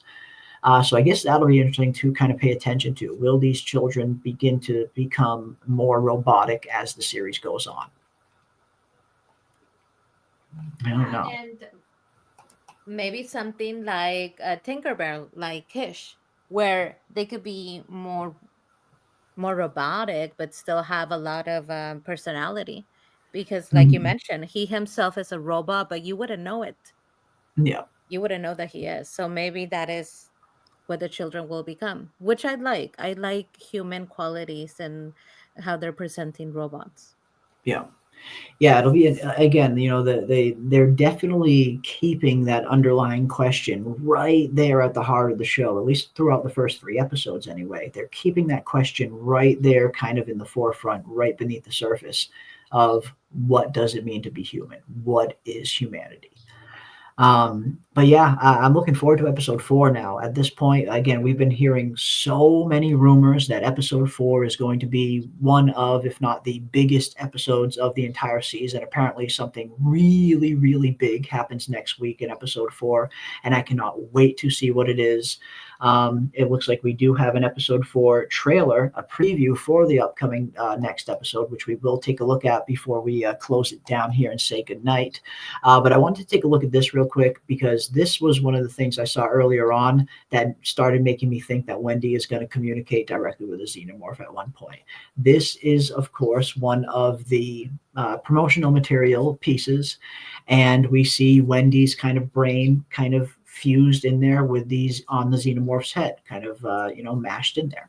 And again, I definitely think this is an interesting kind of marketing strategy, interesting poster, but it definitely points to the idea that Wendy might be communicating directly with a xenomorph at one point. And here we saw in episode 3 them laying the groundwork for that, where she was clearly kind of tapping into the facehugger and maybe feeling the facehugger's pain. They were kind of communicating with each other for a little bit there. Wendy seemed to be visibly in pain when it was happening, like the facehugger was. So I think we're going to see a lot more than that. I think we're going to see Wendy start to communicate, or these creatures start to reach out to Wendy. Either way, they're going to be communicating back and forth a little bit more. And I'm looking forward to seeing how that is going to play out. What is that going to mean? What is Wendy going to be able to discern from them reaching out is my biggest question. Just because these alien creatures are reaching out to Wendy doesn't necessarily mean she's going to be able to understand what they're saying. These are alien creatures that do not speak our language. So I think it's going to be interesting to see what is Wendy going to be able to discern from these communications. Is she going to be able to understand what they're saying? Or is it going to be one of those things where she knows they're trying to communicate with her, but she doesn't quite know what they're trying to say? Mm. I really like this picture you have here, and I like that idea, Jeremy. Mm, And sometimes things are literal. Maybe what it's trying to tell us is that Wendy is literally in the Cinemorph's head. Like she's communicating. Your theory about the Cinemorph not attacking Joe because of Wendy, because Wendy's communicating with it, I think that that is what is in fact going on. And this picture confirms it. They mm, have been communicating with each other. It feels Wendy. If Wendy is feeling them, then they are feeling Wendy and her maybe. motivations and her wants and her desires. And so that's why they never attacked Joe. I think that that will be ultimately proven to be correct. And this picture for me confirms it. Mm. Yeah, I think it could. I think it could. And yeah, if Wendy has something where she can hear different frequencies than the other hybrids can, that could be the explanation as to why she's the only one hearing them up until this point. Because that's basically all communication is. All communication, any language, any form of communication is usually just different forms of frequency and whether or not your ears can pick up on that frequency. And there's a lot of frequencies that human ears can't pick up on that other animals can. And yeah, if that is the case, then it's going to be interesting to see these two creatures communicate. And again, it's going to be interesting to see what is she going to be able to discern. Will she be able to understand what they're saying, or is it just going to be feel like they're reaching out to her and she's not quite sure what they want? That is what I'm looking forward to. Will she understand them, or will this be a puzzle that she has to solve as they continue to reach out to her? But again, overall, good episode. Episode 3 was pretty solid. Very much enjoyed it. Definitely enjoyed it more than episode 2, personally. Episode 1 and episode 3 are definitely the high points so far. But I'm looking forward to episode 4. Again, all this kind of stuff that we've been hearing, that something really, really big is supposed to happen in episode 4 next week. Very intrigued to see what that is going to be. What is going to happen? Are we going to have a death of some of our major characters? Are we going to finally get the reveal of what Species 37 is? What exactly is this big thing that is apparently supposed to happen in episode 4? I guess we shall find out. I guess we shall find out. But overall, I will give episode 3 a solid 7 out of 10. I thought it was a pretty good episode. We got some pretty decent character development from a lot of our characters.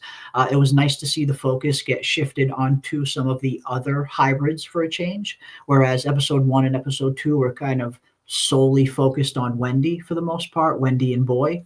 But here we got to see a lot of our other characters kind of get some good screen time, get some character development. We got to learn a little bit more of their motives, some of their personalities, whether it's Smee, Smitely, or the one that is coming and gunning for Wendy's top position. We see that Wendy has some competition now in the form of Curly.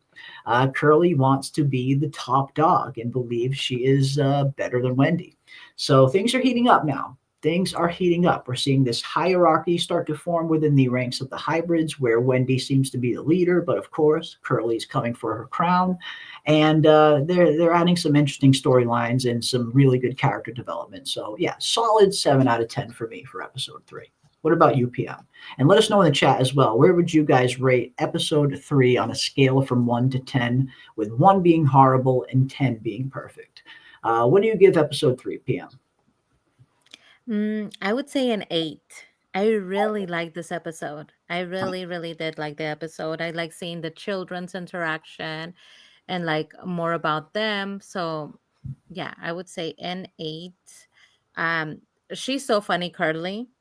It Yeah, shows you that childlike self. I mean, I love an independent and self-assured girl. Love that for her.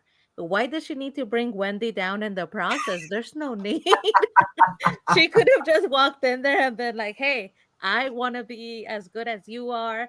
Leave Wendy out of it. Wendy is elsewhere. She's not concerned at all. She's with her yeah, stuffies.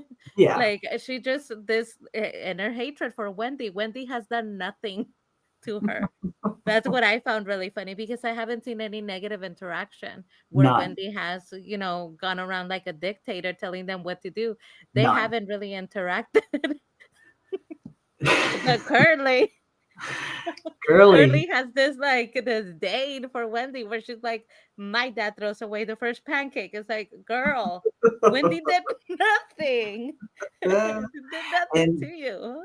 I mean, it's the jealousy, I guess. At the end of the day, I mean, that's the thing. Wendy did nothing other than happen to be the first hybrid that was created, and happens to be the favorite. Curly sees that, and for some reason, that invokes some jealousy and some envy within her, to the point where, yeah, it's not like she just wants to be as good as Wendy now. She wants to fucking topple Wendy and take her fucking throne. And as Zombie brings up, and don't think Wendy really even cares about Top Dog. Absolutely not. 100% Yeah. agree with you. Wendy couldn't give two shits about being the favorite or being the top dog among the hybrids. I don't think Wendy gives a fuck about any of that. I 100% agree with you. I mean, she seems to care about her brother. She wants to save her brother. That seems to be her only priority. I don't think she cares about any kind of hierarchy structure within the hybrid ranks. But yeah, apparently that's not stopping Curly. That is not stopping Curly from taking aim. But yeah, I guess we'll Yeah, see. We'll see how that goes. Will this right? Will totally. Yeah? Will we see a full blown rivalry start to break out between Wendy and Curly? I don't know. Yeah. I don't know. Yes, Zombie Italian. It does seem that Curly wants to be the big dog in town. She even goes as far as to tell Boy Cavalier, I think I could be, just as good as Wendy. And then she's like, I think I could be better than you. So she even said, I think I I could think be I could be you. better or better than you, right? You are better than you. Yeah. She woke and she chose violence. She woke up angry. I love it. It's She adding woke this up and chose drama. violence. She Yeah, it's definitely adding woke this up and chose drama. violence. It's it's a one-way fight. This is a one-way fight. It Wendy's is. not even aware. Yeah, she Matrix Frenched into her brain. I mean, she just went right for it. No hesitation. She had no qualms about it. She said, I know exactly what I want, and I'm fucking coming for that top spot. Whether you want that top spot or not, it's yours. People look up to you as the leader, and I got to take you down a peg, Wendy. Curly's coming. Curly is coming for that throne. That should be interesting to see how that plays out. And yeah, was the cat already dead when the Teocellus went into it? I don't know. I tend to think not, because it looks like when we see the cat kind of all broken down and kind of like its face, half of its face is gone, it looks like that happens as a result of the Teocellus being inside the cat. It looks like that is the case because we see that in episode 4, we're going to see the experiment where they throw it in the tank with the sheep and it takes over the sheep. The sheep looks perfectly normal when the thing goes inside. When the eye monster, the eye alien, the Teocellus goes inside the sheep looks fine. And then we see in another shot in the trailer, the sheep's face starts to break down and degrade just like how the cat looked.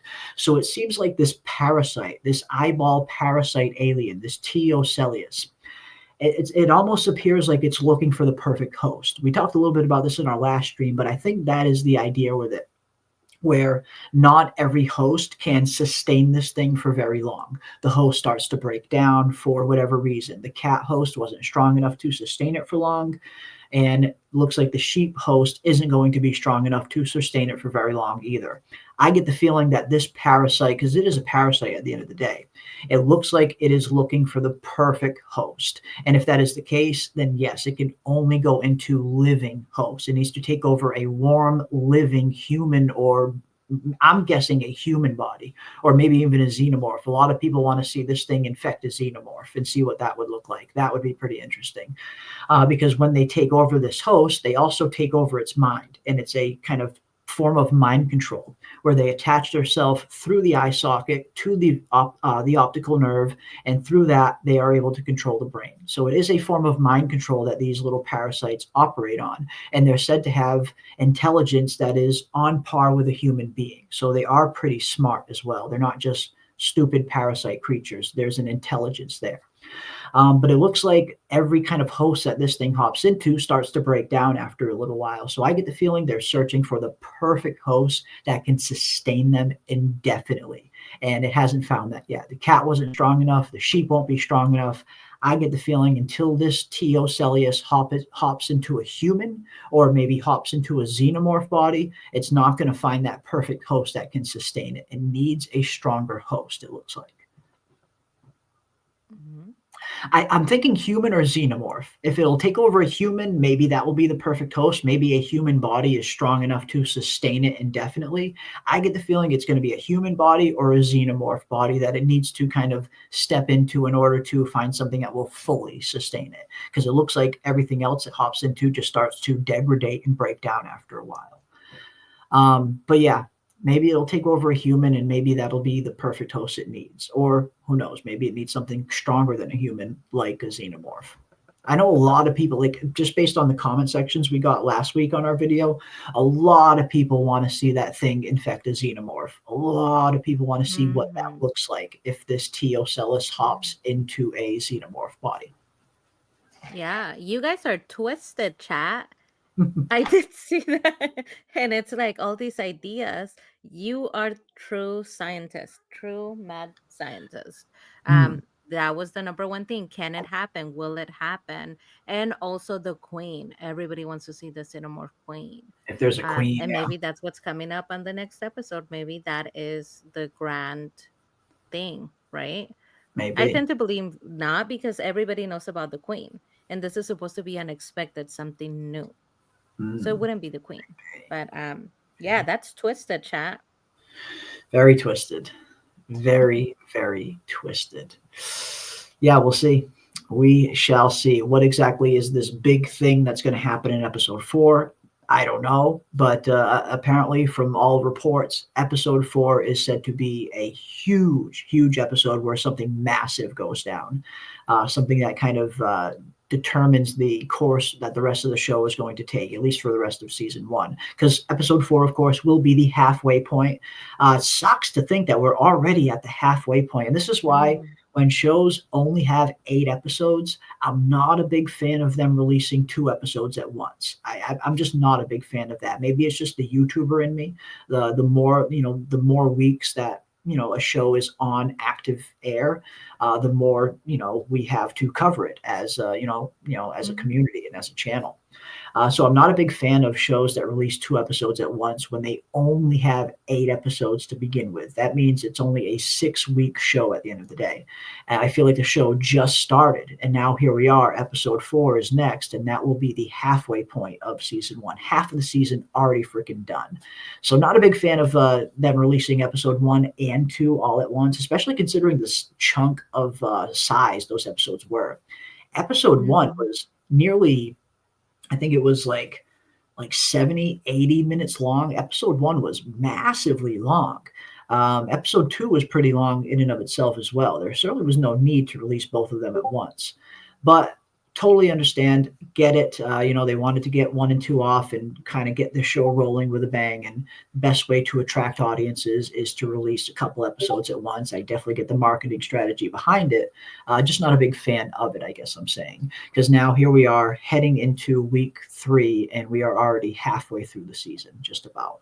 But looking forward to seeing episode 4. Again, this is supposed to be a really big episode where something massive happens. Cannot wait to see what it is. Cannot wait to see more of these creatures. Cannot wait to find out what Species 37 really is. So, yeah, bring on episode 4, ladies and gents. We will be right here covering each and every frame. And, of course, I will have my episode 3 full in-depth breakdown up on the channel at some point very soon. I will be uploading my super deep dive into the Peter Pan aspects of these characters very soon. That will probably be up on the channel tomorrow. And I will also be working on my episode 4 trailer breakdown as well. So looking forward to it. We got a lot of Alien content to come. And we also have another Alien stream coming in a few days. We will be diving into all things episode 4 with Aldis's return to the channel. He is currently watching Alien right now, a former co-host of mine and a good friend. So I'm going to do a stream with him probably on Thursday night, and we're going to dive even deeper into episode 3, or at least I want to get his take on the episode and what he thinks of Alien so far. So we will be doing tons of Alien content. And of course, PM and I will be here every single Tuesday night doing live after shows right after the new episode airs every single week. So I'm looking forward to it. I think the show is it's definitely keeping my interest at the very least. And of course, we will still be covering Foundation season 3 as well. Yes. Love it. I think the show is off to a great start, and I do see that, like you said, it's a grand to do. The episodes are long, and the fact that they released 2 episodes the first day, that was a lot. When we watched it, it was a lot to overcome, to like remember, It's a and lot of all of content. that. I remember when we were watching that. Yeah.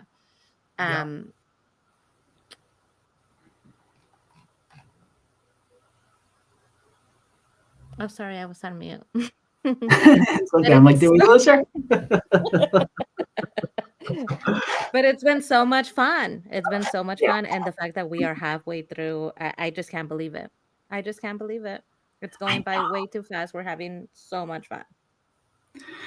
I know, it's man, it is. I can't believe it. We're already approaching the halfway mark. Episode 4 is next week. That will be halfway through the season at that point.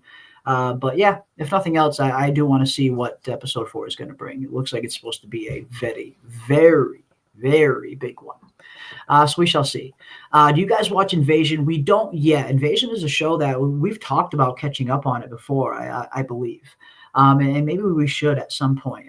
Because again, I know that there's a new season that's supposed to be starting pretty soon. So if we have time, maybe we'll try and catch up on Invasion. And if we can, maybe we'll do some stuff on that when it comes around.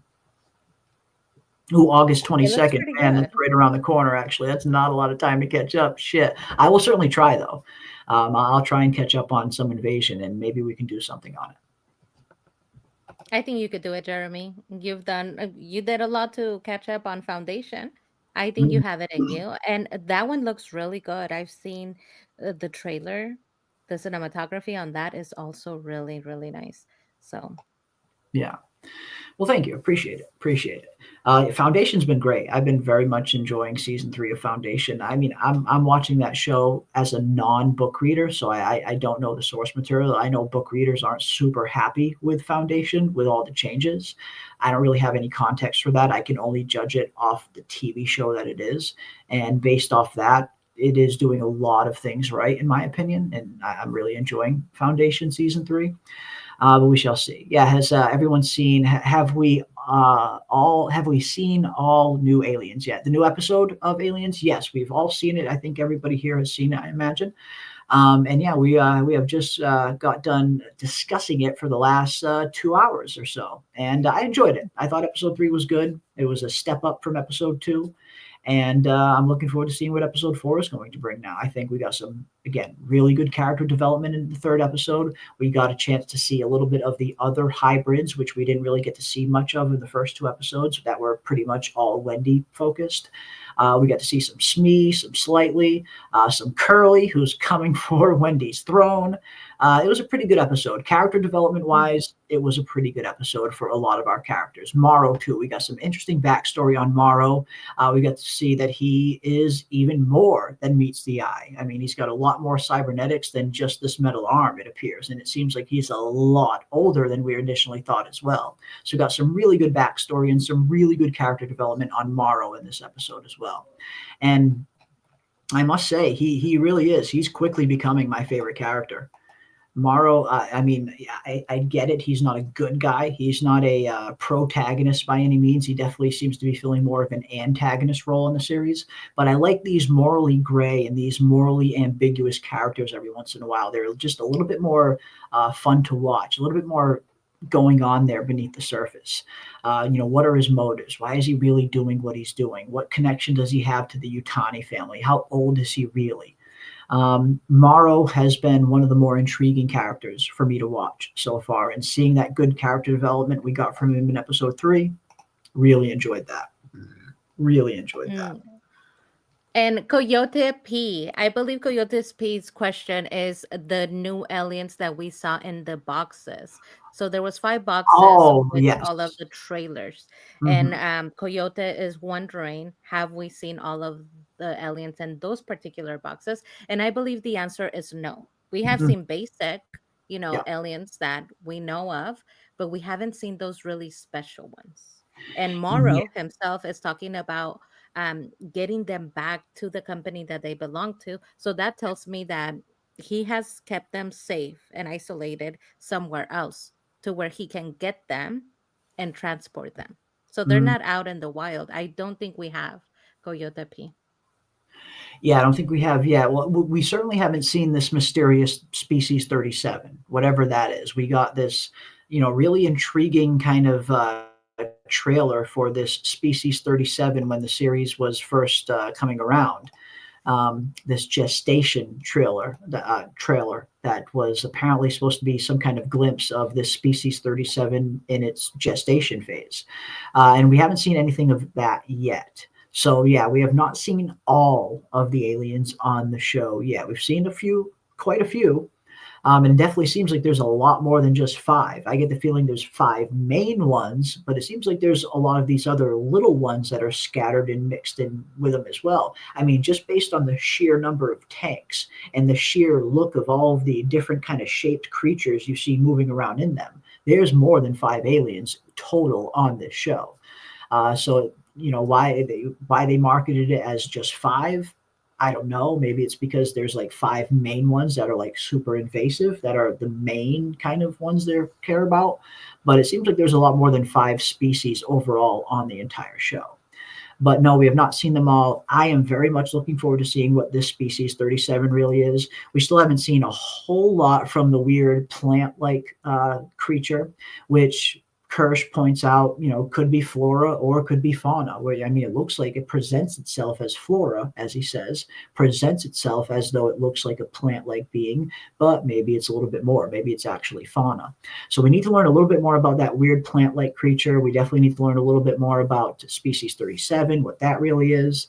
And I imagine by the time we get to episode 4 or 5 or so, the latest, we'll probably have seen all the aliens at that point. That's my guess. But looking forward to it. But overall, again, really enjoyed the episode. Thought it was a pretty decent one. And I'm looking forward to episode 4. I think episode 4 is going to be really good. Again, it's supposed to be a pretty massive episode. Don't know what exactly is going to happen in it, but something big is supposed to happen in it.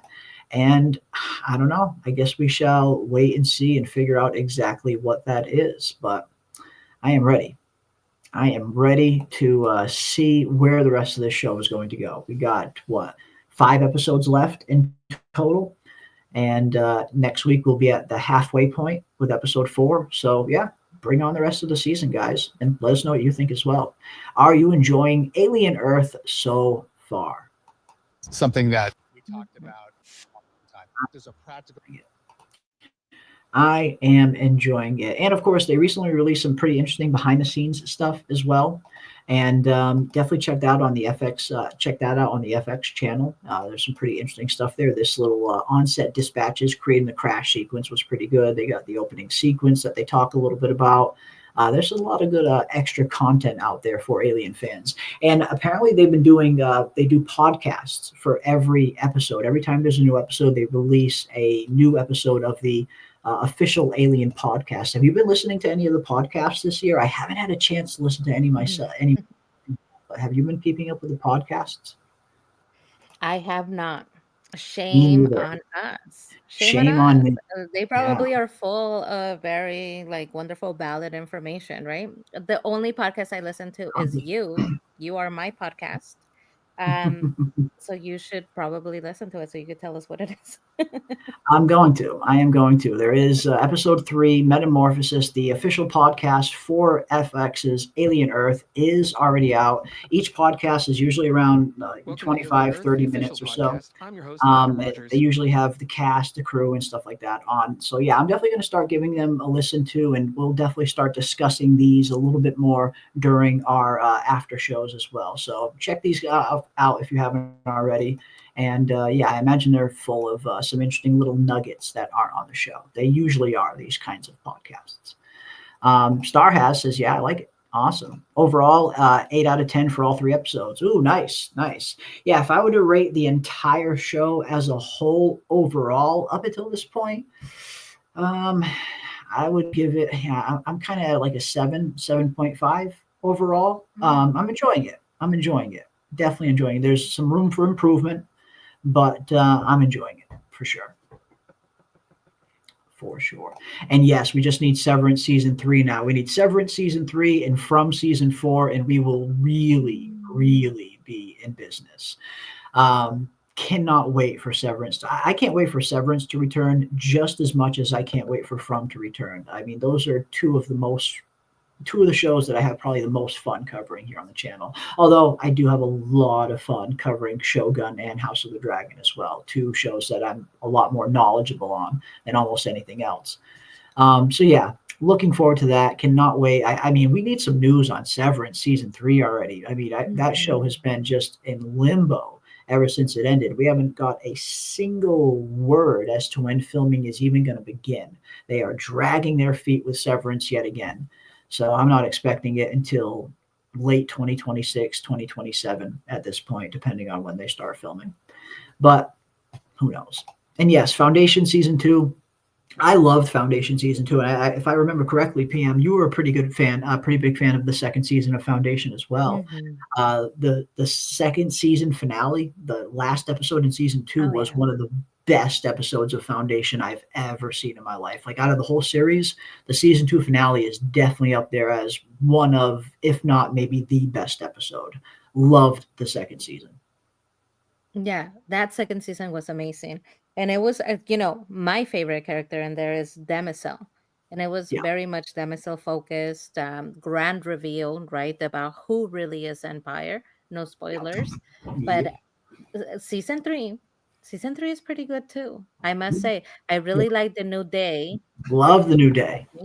Because at the beginning I wasn't a big fan, but Jeremy, you have convinced me. Day, the dude, he's super cool. I'm very much invested in his storyline, and I just hope that he makes it. But yeah, love that. And I miss Severance. I miss the Sevies. I I love all the little know. aliens in the chat here for I Alien know. Earth. Love the little aliens. But the Sevies and the Fromley, uh, I just I miss those two shows so much. Me too. Me too. I really do. I miss both of those shows a ton. They're always so much fun to cover. We got some of the greatest communities that are built around From and around Severance. So yeah, I cannot wait for both of those shows to return. From will probably be back well before Severance at this point. We know From is well into filming for season 4. We'll probably get From, probably early 2026. So yeah, we got From just around the corner, just a few more months, and From season 4 will be here. Waiting for From. Hell yes. Hell yes, indeed. Samuel gives it an 8.5 out of 10. Awesome. Yeah, Silo's a good show, too. I like Silo. People finally got me, convinced me to watch Silo, and I was pretty impressed. I like Silo. Rebecca Ferguson's great. She's really good. But yeah, got some really good shows that are going on right now. I mean, I'm loving Alien Earth, loving Foundation Season 3. We are covering both of those shows extensively here on the channel. And of course, after that, we have It, Welcome to Derry. That is going to be coming really, really soon. We will definitely be covering every single episode of the upcoming It TV show. And then, of course, we got Stranger Things, the final season, dropping not long after that. We will be covering that on the channel as well. And by the time all that happens, not long after that, From season 4 will finally be here, along with 28 years later, part 2, The Bone Temple, which is going to be here in January of 2026. So we got a lot of fun stuff to look forward to here on the channel. I can't wait. Hell yes. But yeah, add Silo to your list. Definitely add some Silo to your list. If you have not seen it, very much worth the watch. There's 2 seasons out there right now. I think there's like 8 or 10 episodes in each season. Definitely worth the watch for sure. Catch up on some Silo for sure. And yeah, cannot wait for It, Welcome to Derry. I mean, that show looks pretty good. I've always been a huge It fan, very a huge fan of the whole kind of mythology and everything behind It, and Pennywise the dancing clown, and the weird kind of entity that he is, and his kind of rivalry with the turtle of the world, the cosmic turtle. There's a lot of really interesting lore that goes into Pennywise, and it looks like we're actually going to see a really good look at the Deadlights themselves in the upcoming It, Welcome to Derry.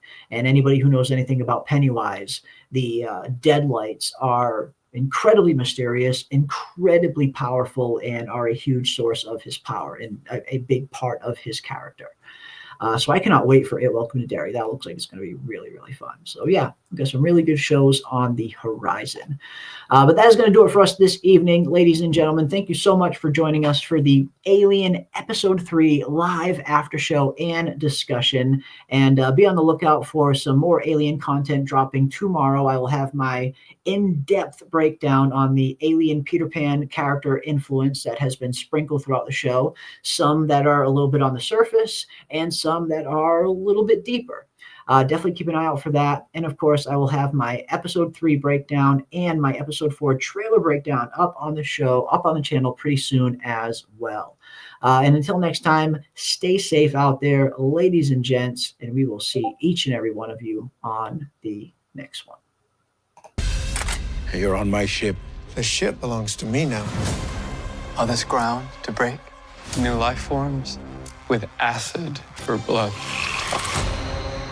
I'm gonna get them back. We're trying to contain an alien invasion. So Wendy's just out there with all these things? Joe?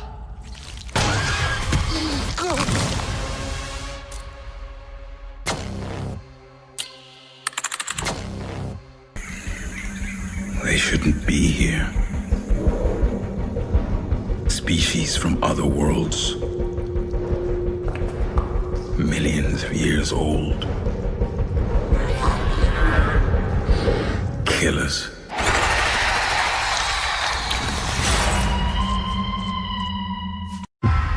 Collision imminent. Collision imminent. Collision imminent. Imminent. Imminent. Imminent. Imminent. Imminent. Imminent.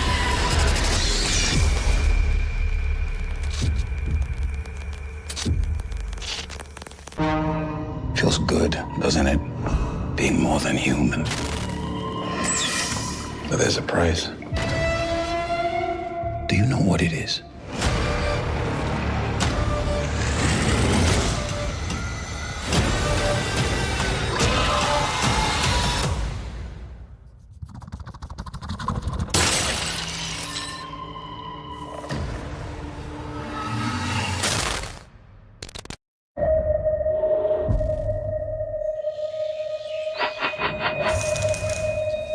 Something's here.